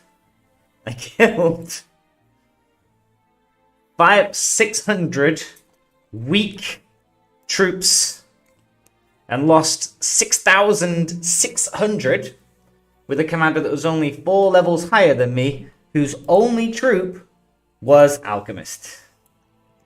Holy moly. Holy moly. Game devs, what are you doing? It's absolutely insane. Stupid. Stupid beyond belief. I caused a grand total of 15,800. What turn was I dead in? Let's have a look. What turn was I dead in? Like turn 2 or something? And watch this damage output that he's going to come out. And this is with no tanks. Absolutely insane. Tower Guard. He killed 1,232 Tower Guard, followed by another 1,356 Tower Guard, just with the Alchemist on the first follow-up attack. And then the Witch King killed another 52 of the Tower Guard. So my Purify didn't do much. I healed 28 guards of the tower, and I managed to affect his Alchemist by Madness. Doesn't count, he's got no other troops to attack anyway.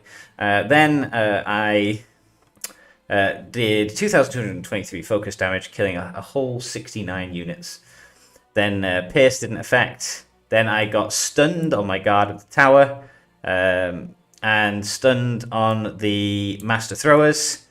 Then the Opportunity Strike increases the damage dealt by the Alchemist, 10 to 20, 20 to 20, so 100 max damage. Then his stun immunity continues to affect, and his dual bows continues to affect. So he resists my madness and immediately wipes out the rest of the tower guard. Then he attacks, suffers madness, resists again, and wipes out 1,961 master throwers. How ridiculous is that? It's unbelievable.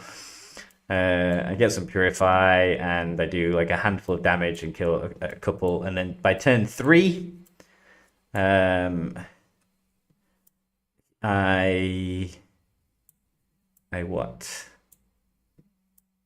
do a little bit of tiny healing. It doesn't really make a whole lot of difference.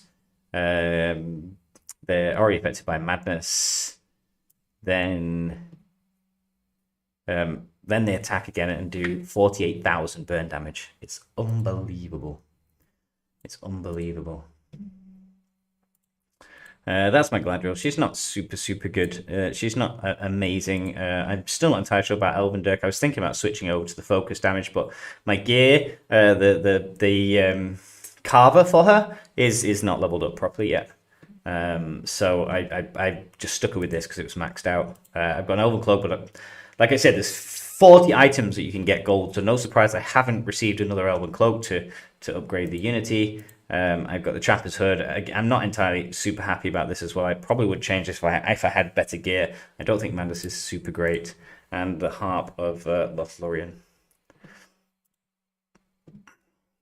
The follow-up chance should go down a lot, probably. It should go down. I mean, the good guy's follow-up chances goes to 25%. Yeah? You get the follow-up chances for the good guys, and it's 25% for the units. And the good guys is what, like 75 or something? Where is it? 75% chance. And initiative. They gain initiative and 75% chance to gain follow-up. It's unbelievable. Unbelievable. It's such a stupid character. I mean, I'm not a huge fan of some of the others ridiculous tier 3s, but Witch King just is next level obscene. Look at that. Oh, I don't have any food, so I can't...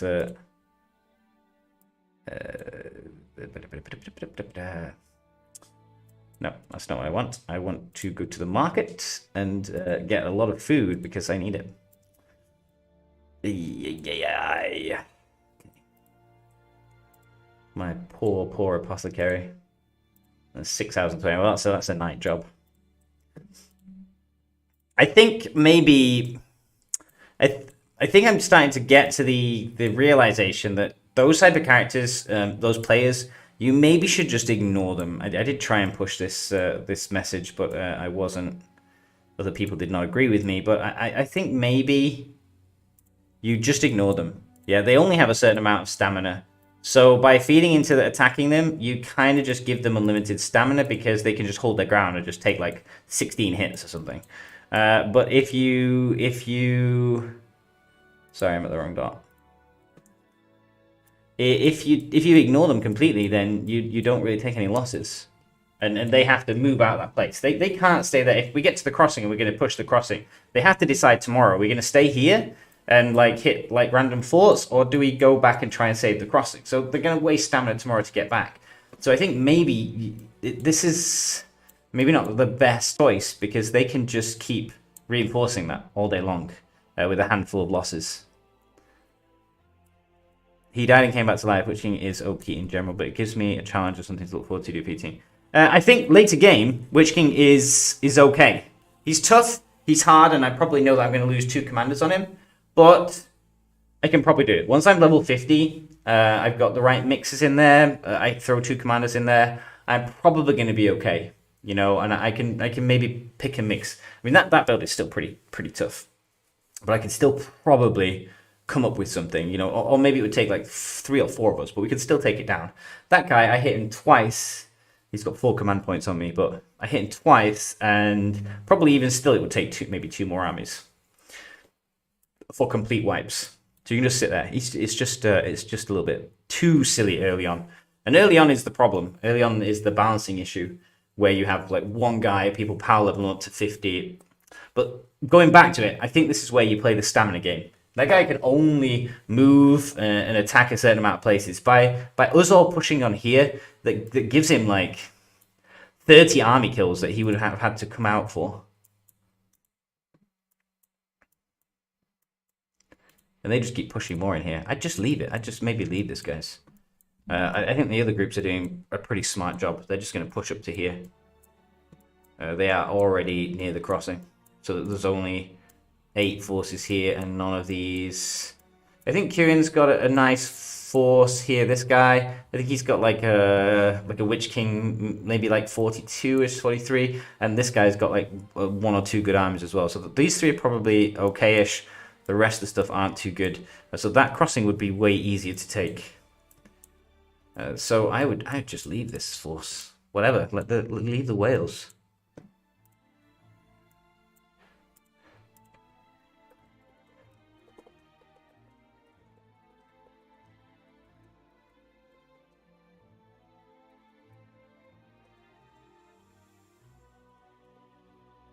Crossing is weakly defended. I'm going to check in here. This is just the guys just chatting, probably. We should leave that, what's it called, spring, with all the whales on it, rather than wasting troops for little gain.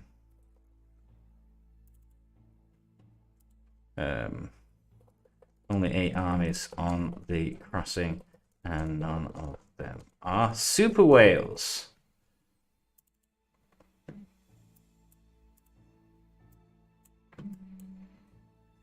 We'll see. For out of hilarity, I can show you how ridiculous this is probably going on this spring. So let's have a look. You can see who went into this. He killed a Camel with his Theoden, and then he got whacked by a Sauron. This is that other army by that Denizen guy. The Sauron won't be too difficult to kill with Celeborn, I think, because of all this madness immunity stuff. But look, it's pretty generic. He's got his warlords over there, so ignoring defense and attacking a melee and a ranged unit. So you kind of want to make sure you're hitting this with just all melee or just all melee or just all range, so that doesn't do anything. But yeah, he gets smited by that. Then a Dwalling goes in and near enough wipes out the Sauron. And then Red Archer goes in and hits this guy's Undying. So I think this guy's got an Undying maxed. The guy's got a Witch King maxed, and he's got Sauron maxed. Wow, dude, how much have you invested, I wonder? I think he might be their biggest whale, this guy. Denizen, I remember his name. Then you can see me come in and hit that Witch King and just, you know, breathe on it, and I'm dead already. I suppose Theoden does slightly better in that he kills just under 50,000, and then she goes in and does 20,000 damage. Then let's have a look. Gimli gets wrecked by a Gothmog. Wow. Really? Okay. Interesting. Okay. And guy takes that. Some other bits of attacking goes on. Then the Lotus hits a gore bag, gets pretty wrecked. Yeah, we definitely need to level up our commanders a little bit. They've got a bit of an advantage. Most of their commanders are like 45, 44, 45. Most of our guys seems to be a fair bit lower. Here's Red Archer's Celeborn. Unfortunately, he got Gothmog. That's not the best of people to be fighting, just because you actually struggle to kill the stuff fast enough. And yeah, Sentinels, Ram Riders, interesting. Yeah, he got a bit red. That's unfortunate. That's unfortunate, Red. If he'd got Sauron or a Witch King, he probably would have fared better.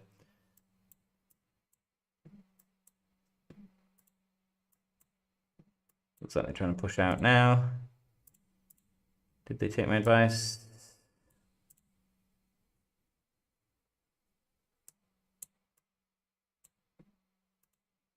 Let's have a look. Widow, his Dane smashed alerts.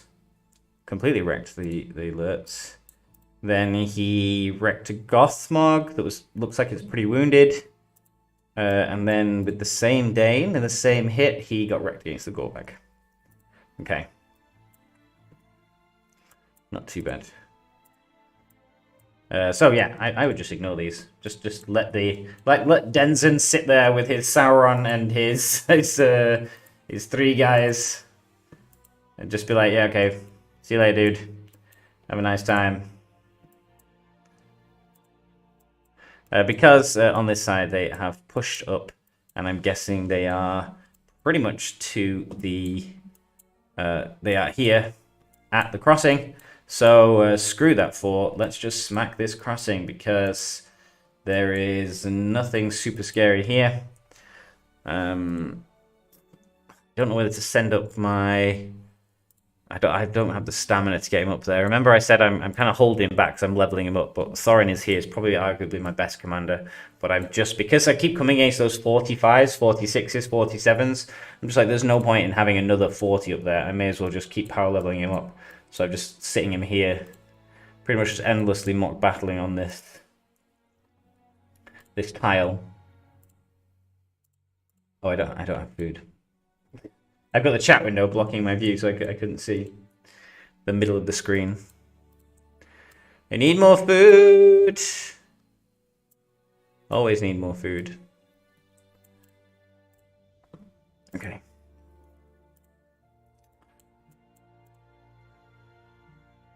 Mock battle here. Go on, Thorin. I will bring back a second commander at some stage, because I'm grabbing ability points faster than I can spend them. So I do need to bring back one of the other guys from the front line. Just whack him on there for like 5 ability points, just to grab a bit more experience, and then push one back. I will probably actually do that with Theoden now, because I've kind of run out of cavalry for him. So there's not a whole load of point in him staying on the front line. Pull him back. Ring ability. Okay. Right, so, like I said, I'm withdrawing. That was a bit of a waste. I shouldn't have wasted that. You can see the numbers are depleting, though, on here now. They are slowly dropping. They're now down to 9 armies on here. And not too bad. So, I mean, it's possible that's going to fall. I think that's a job well done. Looks like they've wiped out all of the... I love these guys now here. Just clean up job. It looks like all of their big players have withdrawn. Okay. Yeah, I don't get it. I don't get why they were holding this so much, right? Because that 300 tile is going to be a pain to hold. So it would have been better to reinforce on there rather than on the Mysterious Spring, surely. I suppose it defends a little bit. Let's have a look. Sorry, I need to catch up on chat. How Catfish, a whale Witch King stopped my whole fellowship at crossing early game. It happens every season. Last season it was we had a guy called Renage. He's changed his name to like Skio this season. One of the big whales in Loki, and he did the same last season. He just sat with a Galadriel, and then he eventually got like a Gandalf the Grey, and it was just maxed, and it was like level 45 or 48 when everybody else's was level, 35, and he could just take 60 hits and he'd just still be sat there smiling. You eventually end up taking the coordinated strikes, almost like it was a keep of, 10 people to try and take him down. So that was a bit of annoying. This season seems to be the same. They just sit here with one, with there's Denson there going back now. So he'll probably refill, and then he will just sit on that crossing with that Witch King. But that's fine. I mean, we can pretty much just hold them and just leave them be on this side, to be honest. And they'll just be like a backwards and forwards game for the next while. But they've got debuff. They don't have war settings, and we can just wait for allies to sort of like deal with the other problems and put pressure on them. If they're contained here, then that's not a big massive threat. And if their whales are contained here even more, just to guard a crossing, then that's pretty solid option. It's a good holding of a few, because they have about two whales, I'd say. I think Neogod and Denson are like their whales. They've got like two or three like mediums that I've seen that have got like one or two commanders that are pretty powerful, and like one or two that are okay, and the rest are a bit weaker. But that's about it.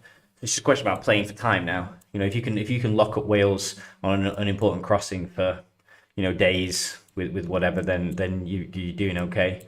It's just not really worth wasting everything on. You may as well redeploy the rest of your forces and actually cause some trouble somewhere else. Gandalf has the same initiative and follow-up skill. Yeah, but the rest of his stuff isn't like, super power-up. Everything does ridiculous amounts of damage.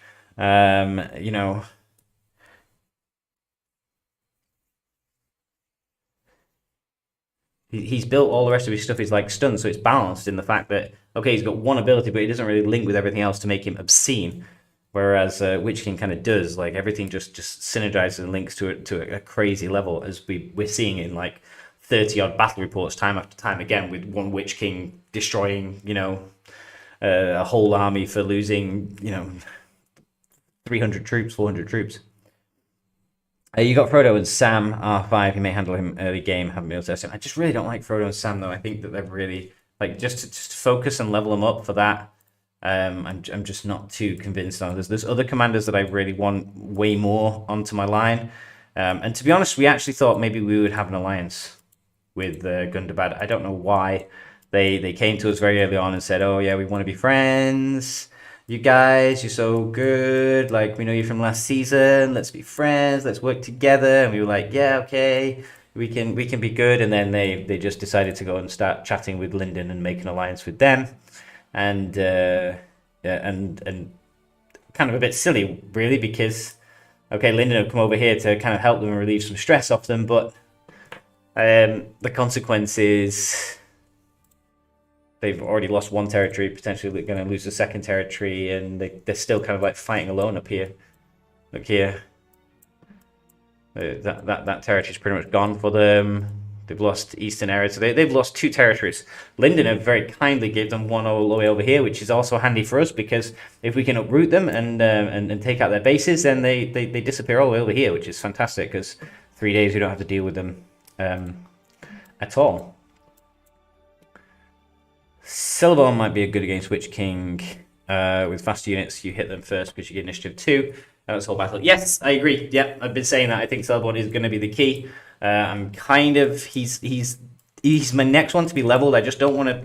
I'm already leveling 3, so my idea was I just need to get these 3 at least to like 46, 47s, and try and get one up to like 49s, and then I'll probably go back and do Celeborn. So he's just on tip duty at the moment. I'm just sending him on whatever bits and pieces tips I can send him on. Let's have a look at these crappy tips here. I don't know. The first week, I had really good luck with these. First week, it was really good. I got like loads of 5s and 4s, and I was super happy. This week's been absolute shite. I've been recycling them constantly. I've only got 4 days left, and I've only managed to get 2 that have been 4 or higher. Oh, there's a 4, finally. Okay, I'll send that one out. I'm just accepting 4s now because I'm worried that I won't get enough decent ones. And I've got loads of cities. So 1, 2, 3, 4, 5, 6, 7, 8, 9, 10. And no, it's not like I've sent rubbish commanders on these. I've sent the ones with positives. I've sent like all of my dwarves on the dwarven keeps. I've sent all of the elves on the elven keeps. I've sent all of the Gandalfs on the pluses. Like out of those 10 cities, about 8 of them have commanders that are positives, and I'm still getting crap. I just don't know what I'm doing wrong here. Let's catch up with the chatter.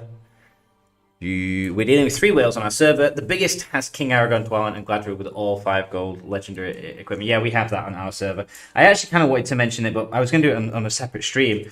The discussion about whales. And I mentioned it on the stream on the Discord server. I said, I've played a lot of games before, you know, mobile games, Vega Conflict, Warhammer Chaos and Conquest, State of Survival, loads of these games, and you always end up with slowly all of these whales come together, and you kind of know it's because the whale goes out and they spend like $10,000 or whatever, $20,000. They don't want to come against another guy who's also spent $20,000, and they're just throwing their expensive toys at each other, and sometimes one wins, sometimes the other's winning. So they eventually go, okay, let's get in the same group, and then we're not wasting our money and time, you know, hitting somebody else who's also got infinite money. So they kind of link together to make themselves more important. But in this game, I don't know, I feel like, is that the case? Because slowly but surely that has the same thing has kind of happened now. I've noticed, like, actually, it has for good, but it hasn't for evil. Evil have one very, very strong faction in Gundabad. Like with that Derwin and Neogod and a few of those power players, those pay to win players, they are in Gundabad. And Rune also has about 5 or 6 really big spenders. You know, I've seen quite a few like Witch King 50s walking around with max everything and whacking a fortress with like 9 or 10 Linden armies and just destroyed them before. So they have a handful. And Varyags also have maybe about 4 or 5 really, really strong whales. So the whales in the evil side are kind of split between the 3 factions, probably fairly evenly, actually. I think we'll see later on if that's a little bit wrong. Now, for good, it's kind of not happened that way. I don't really know what's going on in Rohan or Gondor too much, but I can only comment from the groups in season 2. But all of the whales kind of that I knew from season 2, they've all gone to Linden. They've all gone into the same sort of three fellowships from last season. Together, and I'm curious if there's some psychology type movement. Now, there are other strong players. I mean, there are still. I game with. I don't know if Souls is still watching this, and Pieces if she watches it. He watches it. Those guys also have really solid characters. They have like multiple really strong tier 3 commanders, and they're still in here. But I mean, for you guys, do you ever feel the need to, if you're still watching, to switch and go with other people who will also spend big? I don't know. For me, I would, even if I was in that case, I kind of spend a little bit, but even if I was in that case where I spent a lot, I feel like, would I want to just be with all the other big guys and not really have a fight?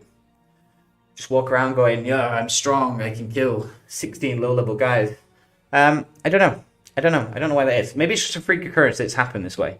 But I kind of know certain like whale-ish people almost pretty much like headhunted to go into those groups of just a mixture of super whales. So if you actually go onto the ranking board, say for example here, you'll see, like I said, the evil ones kind of split between the different factions. But watch this: Linden, Linden, Linden, Linden, Linden, Linden, Linden, Linden, Linden. You got Gondor. Linden. Now, I'm not saying all of these are whales, and obviously they've got the benefit of being on the other side. But these guys were like really high level way early on. Even ignoring sort of like this, you can see this uneven distribution of players towards Linden. It's just really curious. I mean, it doesn't really count for much because later on in the season, no matter how big or well you are, if you're outnumbered by 3-1 by small players, their level 50s still will just grind you down. You'll still lose. You can't beat everybody. But it's a bit of a shame though. I know I don't think Anduin's a super spender. I think he's probably one of the best farmer gamers that I know. Like, seriously, every time I've played with him, as soon as there's like the best highest level tile, you just have to look and he will already be there. So I think like in his head, even before the game begins, he probably already maps out exactly where he wants to go and where all the tiles he wants to get.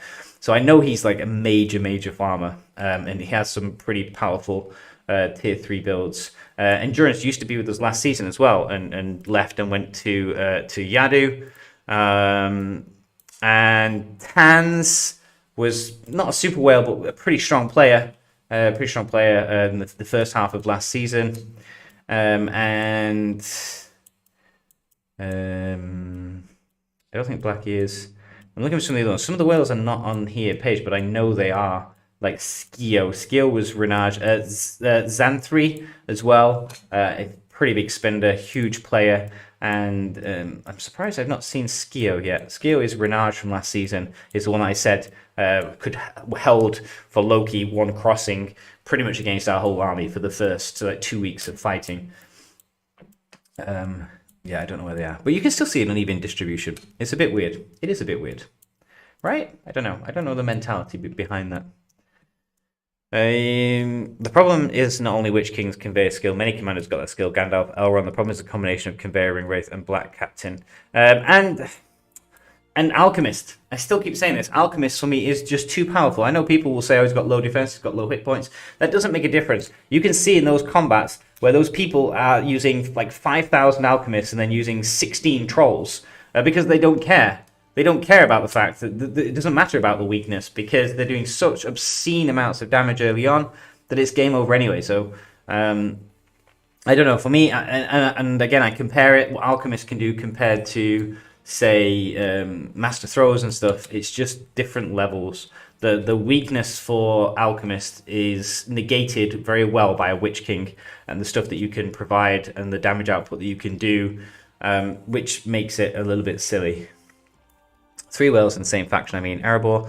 Last week was dope for me. Did all 10 at 4 and 5 stars on my mix server. It was awful though. I heard that it might be related to keep level. Tasks get better with high level keeps. Yeah, maybe, but like last week I had keeps and they were lower than what they are now. And I was still getting better. Now I get crap. I stay in the faction I've chosen. Yeah, I kind of just pick and mix. I choose a different faction each season, just kind of want to play with different tier 4 units, but we usually vote on it as a group and we go there.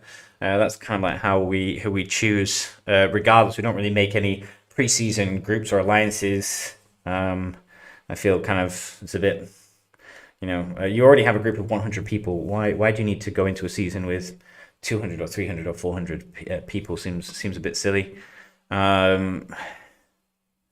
Well, in first season, all even factions got beaten up hard, so all of us united in Angmar. That makes sense. Quite a lot of that happens where the factions all unite together. I have seen Witch King without Alchemist dealing around the same damage. That is true, actually. Yeah, you're right. I have seen him. Alchemists are the ones that just infuriate me more than ever. In that people always say they're supposed to be a weak unit, but the fact that people can use them without a tank means that I disagree with that assertion that they have a weakness if you can do that. One of my mixed whales tried Witch King with Wraith and Vanguard combo and wrecked the 260 with it. Yeah, I've not really tried too much with the new units. I'm starting to see a lot of Dwalins with both 50% fire reduction skill and the whole book with 60% amazing commander. Yeah, I always say this. I think tier 1s you only ever really want to go for Dwalin, and maybe Owen. I've gone off Eowyn a little bit because I think Theoden and Eomer are better choices. And you're not going to end up with like the need for 3 cavalry commanders probably. Let's have a look what's going on up here. It's going to fall here by the looks of it. The mysterious spring is about to collapse. It's just getting pummeled for its thing, and you can see here the advance of these good armies is destroying all of these tiles. There is a full recall back. There is a total recall by IRBL. The horn has been sounded, and we can see everything is now on its way, returning So finally they have switched, and I'm going to guess they're loading up on the crossing, probably on this side of the crossing. Here we go. Yes, they are forming up on this side of the crossing, and the dwarves are blocking them in. Did not take very long. And just like that, the advances made by Gundobad in the last 24 hours have been countered. Like I said, as soon as it started, Monk managed to push all the way up here. Gundobad rallied up all of their troops. They abandoned their other 2 forts and zones. Lost 1 keep already, probably lost another keep very soon, and instead positioned everything here. And they managed to stop the attack of my fellowship, Monk, and they pushed us back all the way back to our fort line back here. It was looking bad, like we might drop this and have to push back to another fort line. But Hope and Fire, who were tasked with taking Eastern Erid from Gundobad, had an easy job because, like I said, Gundobad just fell back. They didn't really even fight for it. So that was taken just easy, and it just freed up 2 entire fellowships to just clean up and move back. So now we have the extra numbers. So it's not looking very good for Gundobad. Erebor versus Gundobad. I will show you this is our east versus west map, and you can follow those fighting dots to get an idea of where the factions are divided. We have on the left-hand side Linden, who have made some sort of agreement with Arnor. I'm not sure which. I don't think it matters too much. And somehow Gundobad decided to join that side. Gundobad are in a united faction with Isengard, and then Linden are in a united faction with Rohan. And I said this is kind of funny because if those rumors hadn't come out, I probably think that it was about 24 hours before it was going to be an Evil versus Erebor war, because there was like friction on both sides of the side with Rune, and Variags united with Rune, and they started to move up as well and build fortresses. So sort of like along this line, it was looking, fortified by Variags and Rune, and Gundobad were in this Evil group. But then it came out, everybody started to learn that Gundobad had made an agreement with Linden, and that just completely changed the dynamic, because once everybody knew that Gundobad and Isengard were with Linden and Rohan, basically the other 4 factions said, well, I guess it's them versus us, guys. Let's not fight. Let's just go for it. And that decided the lines. And then here we go. So Gundobad was on the receiving end of an assault by all 6 Erebor fellowships. Eastern Erid fell very quickly in the first few hours of war being declared, and Tau Inarath has now been completely surrounded by one of the other fellowships. So those 2 areas pretty much have been dropped. Gundobad decided to just put all of their forces on this crossing here. So that's this fight here.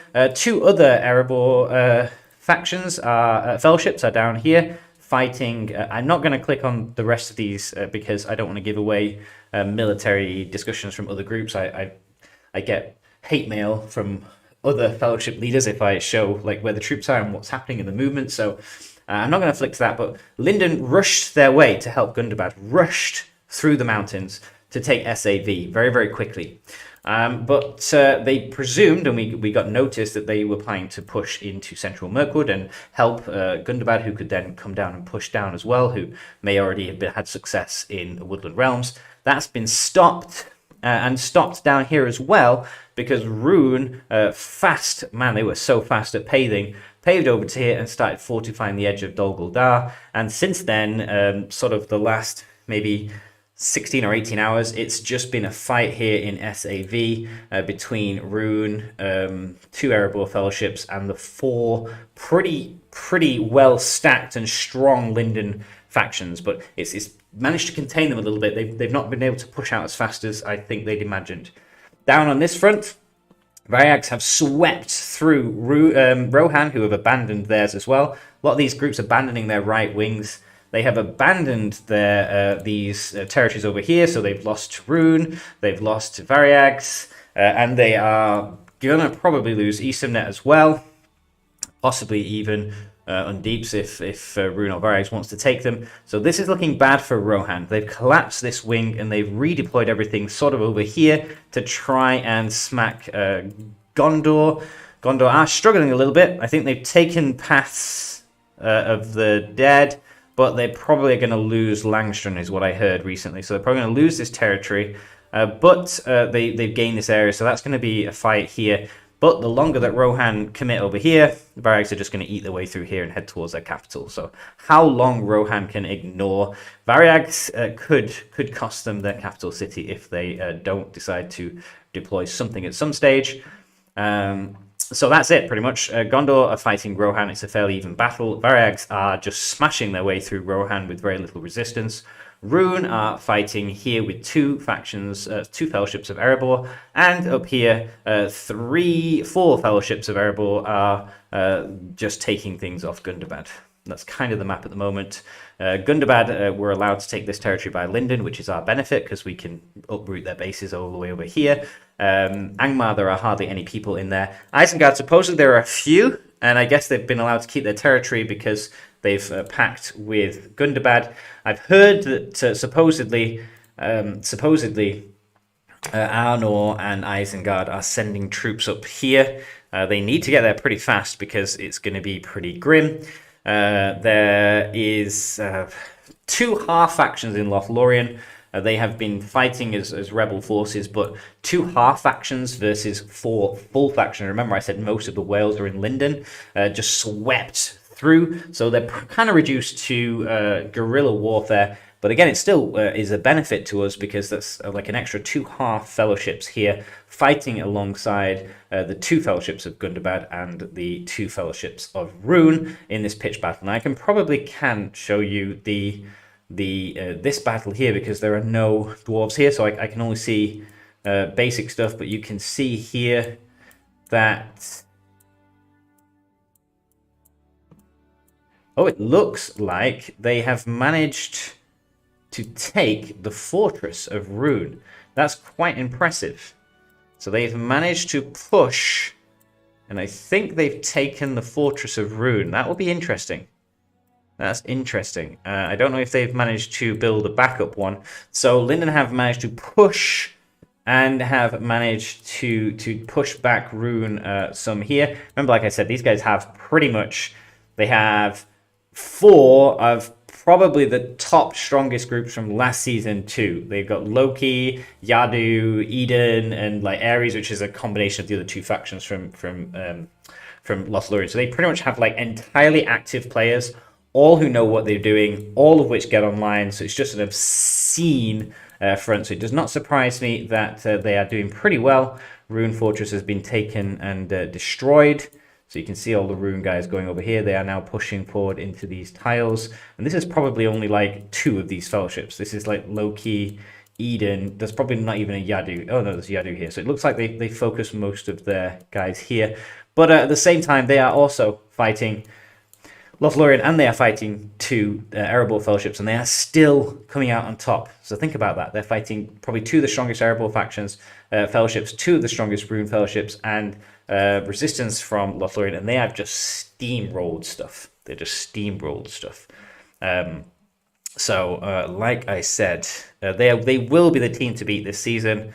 We'll see what happens here now, though, because Gundabad are collapsing, I think, slowly, and Rohan are collapsing slowly. So these forces come out here now. They've got to fight Rune.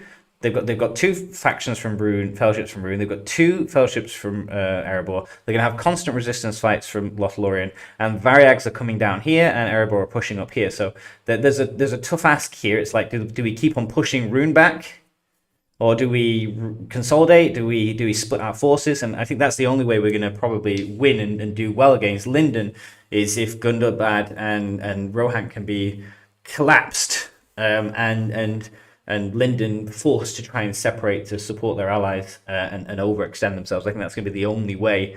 And then having like 2 fellowships to their 1 is probably going to be the only way of doing it. A 4 big faction history seems like a good deal for you. It is, but like I said, like I know that there are a handful of very strong players in Gondor, in Rohan, and in Erebor. But like seriously, like if you were to custom choose the faction, the fellowships that you wanted from last season to be in like a super duper alliance, then like Yadu, Ares, Eden, and Loki would probably be 4 of the ones you want to pick. They finished off the end of the season very, very strong. Now, that will change. They've had a lot of time to deploy over here. They've got a lot of time to level up. They've come over here with a lot of zeal and a lot of push. They've got a lot of whales, and they can get it. Remember I said as time progresses in another week or two, I think it will balance out a little bit, because most of these other factions here then will also start to have 4 or 5 level 50s, and then the level 50 whales become less important, because one person can throw three armies into a level 50 and probably kill them. So they become less useful, rather than now where maybe they can take like 10 hits. So they've got to plunge this. Whales have to push the advantage that they have early on. And if they don't make the most of it, it kind of then swings back on their side, and we will have the numbers. For sure, we'll have the numbers. Hopefully, if just Rohan can be collapsed these 3 territories, and then start to push on the capital, like I said, and Gundabad are being pushed here, it's really going to be more difficult, because at the moment all 4 groups of Linden are united here together to push against Rune and Erebor, so they probably have the upper hand. But give it another week or two, start to see their allies panic and be put under a bit of stress. It's gonna be a different situation, I feel, but we will see. There is about 70 Rohan players in the top 100 in your server, and I am the 22nd player. 70 Rohan, really? Because there's like none in the top. Like the top, very top charts. Like for personal ring level, because I scroll down here and it's all Linden, because Linden own like the left-hand side of the map. And in fact, you have to go pretty far down even just to find like the first starts of Rohan. They're really far down, because if you go on the fellowship production, like I said here, you can see Linden, Rune, Linden, Gondor. Varyags, Rune, Varyags, Erebor. So there's the first Erebor at 8, and there's already like 3 Linden above in 3 of the top 4 groups. And like, look at that, Loki, like 1.6 million. They're like 60% higher than us after like 2 weeks. CZK. So now you start to see all of like the Erebor. So we've got like we've got the most fellowships. We've got 6, but they're sort of like a little bit weaker than the Lindens. We've got more numbers than they have. Then there's the other Linden. But I mean, look, we're all the way down here before we even see the first Rohan. But like I said, they've started to lose their territories. So you've got Doom, Keep, Valor here on 17, 19, and 20, and 23. Yeah, so they do have a lot of fellowships. They're just pretty weak. They're just pretty weak. So that's surprising. That's surprising. They managed to take that out. That means Rune are going to have to probably redeploy somewhere back here and then try again. Whether it means Varyags will push up here, I'm not entirely sure. But it looks like Linden have managed to break out of their cage here. Like I said, it does not surprise me. 4 very, very strong fellowships, all close together, all relocated their base here. So they have a lot of advantages here. This now will be the interesting thing to see exactly how they split out, because there are a lot of fellowships, a lot of groups in all over the place. I hope they reduce the player numbers for Season 4, or we go to mixed season, roleplay back. That's Wales, concentrated one faction. Season roleplay for me is just existing, not doing much. I kind of agree. I feel like that's going to be a major problem now. Like, players start to play with each other, and they just want to play with each other, or then they become friends with another group, and they say, okay, yeah, we love you, or you love us, okay, let's make a big group. And I think you are right in some way that you end up with these groups that are forming of 400 group people before the season begins. I did have a solution for that, and I really like it, is I would like mixed fellowships. So pre-season, and I've talked about this a few times, pre-season signups. You sign up for the season with the sign-up sheet, and you, wow, okay, there's a lot of lines going here. You sign up for the season, like normal. You choose roleplay or mixed. And then you can choose, there's like a drop-down menu, and it comes up and says faction. Choose a faction. And you choose your faction. And maybe even, which is the second level, you choose a fellowship. So if I'm going to be the leader of the fellowship in the next season, I can start on the recruitment form, I can make a fellowship, and I can name it Ride. Ride Server 2. Sorry, Server 0004. And then anybody else from Server 0004, when they choose to sign up and they go roleplay, then and they choose the same faction, they choose Erebor, then on the list there is my fellowship. So you could then pick Ride. And people could basically subscribe. So next season, I'm going to play in this faction. I'm going to play in this fellowship. Boom. And then you can mix all the fellowships together. You know, you can have fellowships of 100, fellowships of 60, fellowships of 20, fellowships of 30. Those people all get to stick together in the same groups for the next season. But everybody else changes. So when they close the 20 servers down at the same time, they can mix people based on fellowships instead of just by servers. So instead of just playing the same guys again next season with the same groups and the same players doing the same things, just with a couple more people merged in, it's just an absolute mix. They just absolutely mix things up, and you're just completely with different people. You get to be with 100 people in your fellowship. You know, if you want to all play together with your friends, then go into the same fellowship. If you don't, then you fight against a whole load of new people. Don't worry about it, because in 2 or 3 months the server ends, and maybe you can pick again to maybe choose a fellowship from a different, you know, group or what have you. You know, I just feel like there's potential there just to make the game a little bit more interesting instead of fighting the same people every season maybe. But we'll see. I should flake up the idea and get it all worked out in a little video and send it to the devs and say this is what I think you should do to make the game a little bit more interesting. Our fellowship has 2.3 million production, and the second fellowship that is 1.4. Oh, in your server. Sorry. Yeah. Okay, I posted a screenshot of that in general chat. 1/3 of my base is in Rune territory. Only tiles around me are 40 power or below, or 300. Half my tiles are in Rune territory, and it seems we have an agreement with them, so they can't take those. Your personal power production is around 15k. Mine is 3k. Yes. Look at this. This is nice to see. This is nice to see. Everything is getting pushed back. Nice. I like it when you can just get to the tile and kill it. And luckily, like darker on there, and that's pretty good because they're the smaller faction, so it's a bit easy to get to a link point in here. So these guys can sort of capture all this. That's a lot of lines going this way. Nice. Take his tile, get rid of their production. That's also going to play a part. Like even their whales now, we can start really hurting their power production because they don't have a whole lot of territories, and they can't really switch the big forces that they've got to take those big tiles. They can't probably really afford to switch them all the way over here to be out of the battle to gain their income. So as a result, actually IRBL was in the top 3 factions, fellowships. They were number 3, I think, maybe even number 2. They were doing really, really well. They were the only one big fellowship in their faction. They had maybe like 4 or 5 territories, so they could grab a lot of resources between them.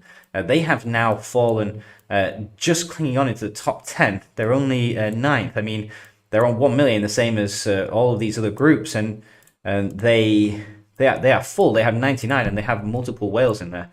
I mean, I think we have like 98, but we've got 5 people who are dead. So yeah, they've taken a massive hit. They've probably taken about 300,000 or 400,000 off their production because they've lost all their tiles here. They've lost all of their tiles in Eastern Erid, and they're starting to lose all their tiles in Tor Enerath. So well done, Gundabad. Nice choice. Saying that though, it's allowed us to have a good fight. They were given an ultimatum, which was kind of like, do you want to be on our side? Do you want to be on their side? And they said, oh no, we are loyal to Linden. They are our protectors. Oh, here's Denzen. Here's Denzen. Double Denzen. Where you going, Denzen? With all your crazy, crazy armies. Let's have a look. Fun times on mixed. My only problem is defeating 200 plus tiles, not finding free tiles at all. Yeah, I don't know. I don't know if I'm up for a mixed server yet.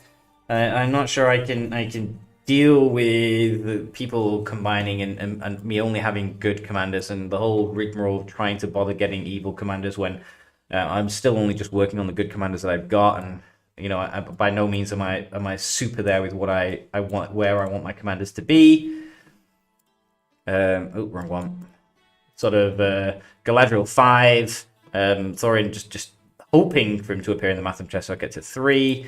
My 2s are a little bit better. I've got Theoden at 7, and I've got Legolas at 5, and I've got Gandalf at 6. I actually do have quite a bit of favor saved up. I've got like 7 there, and I've got some of those boxes as well. I've got 6 of those boxes so far, and I'll get more from the chest. Well, here's the battle. We can see what is happening. We can see that Gundabad have been they've been completely pushed back now. They've lost everything. Even remember I said they were holding on to these points up here. They've still got the 300 tile. Denzin still get 300 tile. I don't think it's going to last too long. I think people are going to be looking to take that tile away, deplete your fellowship of production, and you have production.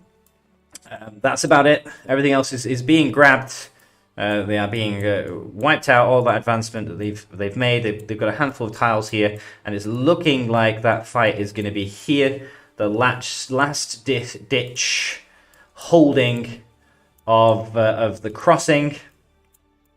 But the groups are starting to drop. They've got random sort of like low level pathers coming around here. I think this is one of their big points. IRBL. I didn't fight them so much last season, but I did hear that they're supposed to be pretty strong at this sort of like low level accounts, like just flipping a whole load of tiles, switching the commanders out, taking a whole load more tiles, the attacking forts with and then wiping them out with cycle commanders and stuff. That's one of their strengths. So it doesn't surprise me to see them playing tile wars around here. Let's have a look. How's Subham Gupta, a new viewer? Welcome to the stream. We're just watching the hold of Gundabad at this crossing. The pushing is going. They've been whacked slowly. They managed to advance quite well. They were sort of down, going towards. They were down to about here, and there was a big push. 2 other fellowships joined with our fellowship, and we've managed to push them all the way back. They are holding the crossing. I think their active time, I think they're actually mainly Americans, and I think their active time kind of is out of sync with ours, because I think most of our group are mainly Russians, Europeans. So it seems to be sort of like, this is fairly similar to what happened yesterday, actually. But it was just our fellowship that time. We pushed all the way to the crossing. We couldn't take the crossing, and then they countered and pushed us all the way back to our fort lines. And today we pushed all the way back. It's going to be more difficult for them now because their war has dropped, and this is our territory. So they are going to have a more difficult time in playing tile wars because they're going to need larger armies because of their siege debuffs. They're going to need bigger stuff to destroy forts and fort lines. So ideally, we could do just pushing here and just make a huge fort line, because I don't think they'll be able to do a whole lot of damage against it. You don't have to get commanders to the side. I know that, but I just feel like you'd be at a disadvantage without them. And I'd want to, if I came here to the people and they were flexing with a Witch King out and then, whatever, I feel limited if I only had access to half of the stuff. Plus, the evil commanders have got such good siege stuff that I'd want at least a couple of their solid siege commanders to help. To, join with Thorin and Hergon. I don't know whether to push up here and try and start building a fort. I mean, why not, right? Wait, can I? I've just realized that I've just been building forts like crazy, and I'm not entirely sure I have enough space to build another fort. I shouldn't have built these 3 forts at the back. God damn it. No, I don't have any more. And This is the tease now. I said I wouldn't do this. I said I wouldn't do this, but I'm going to do it. I'm going to do it. I want more forts. I'm just such a fort whore. Right, I have one commander up here. I only have one commander left on this side. It is Galadriel. I've not reinforced her. So let's give her some troops. And then I will go and try and get a fort up on that top side. I've got such a massive healing bill here. Aye. That's not going to be done till tomorrow. I'm not going to use any more speed ups on it. Cannot be bothered.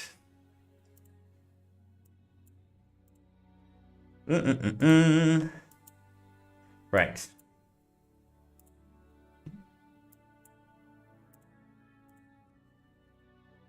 Just these last couple of tiles need taking down. I always like to see it when there's lots of R colours going up. I really hate it when it's that many reds coming down. I'm like, oh my god. Oh my god.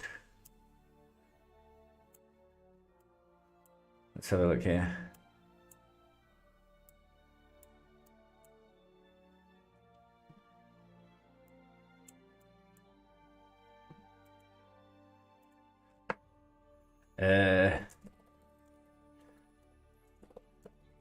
Struggle more as they push out. Right now they have all 4 fellowships together.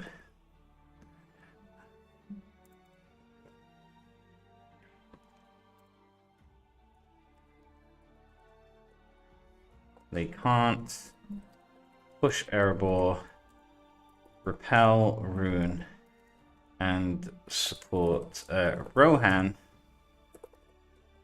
at the same time without splitting up. That will be the problem. They've got one superpower group. They will be strong. Okay, here we go. Sorry, Souls messaged me back. To answer your question about joining with the stronger folks, no, it makes other players just leave the game. Spenders who get together just kill the game. I agree. In my ends, it's the people who we play with that make the games fun. I 100% agree. And like I said, I think even if I was a whale, I would want to play, you know, I'd want to do it my own way. I'd want to be fighting against something that's a challenge instead of a whole load of lower levels. I don't know. Hopefully it changes to next season and it doesn't increase and get worse and even more whales like push to the one toughest one. But we will see. We'll see. Let's see the reports. Okay, I think that's from ages ago. That's from ages ago. I saw that before. I saw that from before. 13 armies. So yeah, these guys' one strength will be, and that will be a problem. Will be, like I said, they're really good at this, like just tiling, just recycling their forces, and they have like all their support guys will just run in with some spammy armies and run around and sort of pay their way to certain places. That's tough to deal with. But flip side is, like I said, now they've lost their siege, so even going against sort of like 40s and 60 tiles, they're going to need to use slightly bigger armies. Looks like everybody's kind of stopped a bit here. It's kind of smart. I hope people don't fall for it where they just keep like running out and grabbing tiles with their main army. It's a waste of time. That's kind of what they're trying to do. They're trying to make you like lose your stamina just on pointless attacks. So don't fall into that that tactic. Bring your own troops. Like I said, I do have my own, but I didn't put enough troops on him. Yes, 7 minutes for him to get up. But now Theoden should be back, right? And I can put some troops on him. Like a handful of troops. All I've got left, I mean, I could change him. I've got Ram Riders in reserve, but I just don't like using them because I don't think it's massively useful. But I'm going to trade more resources because I need more food again. Ay. Food these. And let's level up Theoden a bit more.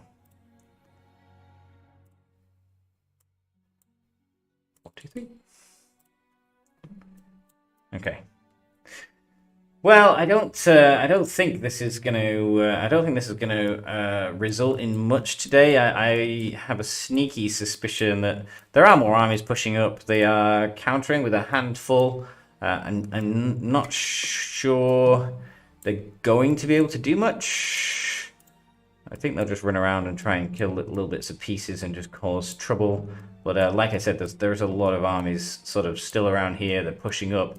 There's lots of stuff being forted. You'll probably see some of these big tiles need taking down. I might try and find some people to do that with. Namely, that 300 needs to be going. Huh. This guy's still fighting.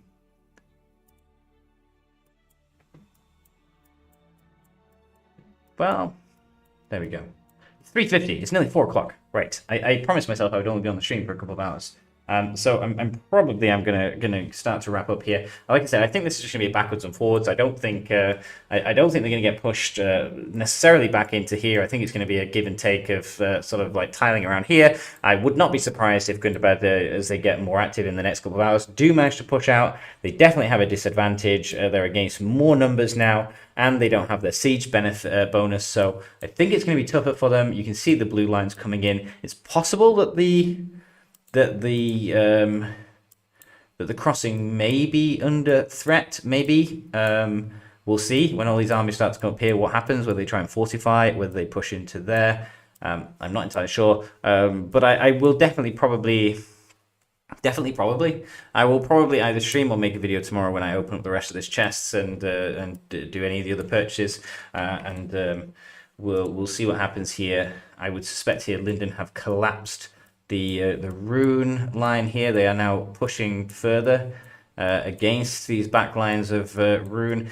It will be interesting to see exactly what Linden do. Their strength at the moment is they have 400 players. They are organized and they are fairly lethal together, but they have 3 threats to deal with. They have Gundabad, who are struggling up here. They have Central Mirkwood, if they want to try and push into further arable lands and run the risk of getting overwhelmed from all sides, or they can push Rune and go over here, or they can go down and help Rohan. But if they do everything together as one group, then they sacrifice all the others. So by ignoring Gundabad, they probably will fall. If they ignore Rohan, then Rohan potentially will lose their capital in the next week. If they push Rune, then they leave themselves in a situation where they can get flanked.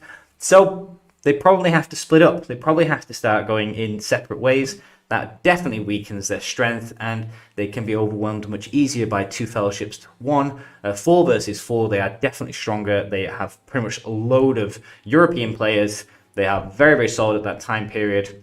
They can do massive pushes, and they are very, very strong. They will have to split up if they want to achieve multiple objectives, which probably is going to be the way. And then it might change. Then things might get a bit more interesting when you don't have to fight 4 fellowships of highly active, mainly European players. We will see. But they're still pushing this way. We'll see. And like I said, we still have, you have Yadu here, Eden here, Loki here. So it looks like all of their groups are still going this way. And into pushing Rune, sort of towards Dol Guldur. Maybe they'll push to try and take the ring. To try and get the benefits. But again, the huge risk there is then they are, when Variags take Undeeps, they then are potentially encircled by 3 factions, and then they just have to sort of like hold. And they probably can't do that because, well, they would gain Amon Lank, but they would probably lose South Anduin Vale. Potentially. Who knows? We will see. It'll be interesting. It's going to be an interesting season. But I'm going to hit the sack. I'm just randomly rabbling on about nothing. I'm going to head up and just have a nice evening for what's left of it. So thanks for watching the stream. Hope you enjoyed it. Be sure to join the Discord. Be sure to post anything, any comments, and I will see you on the next stream. Goodbye.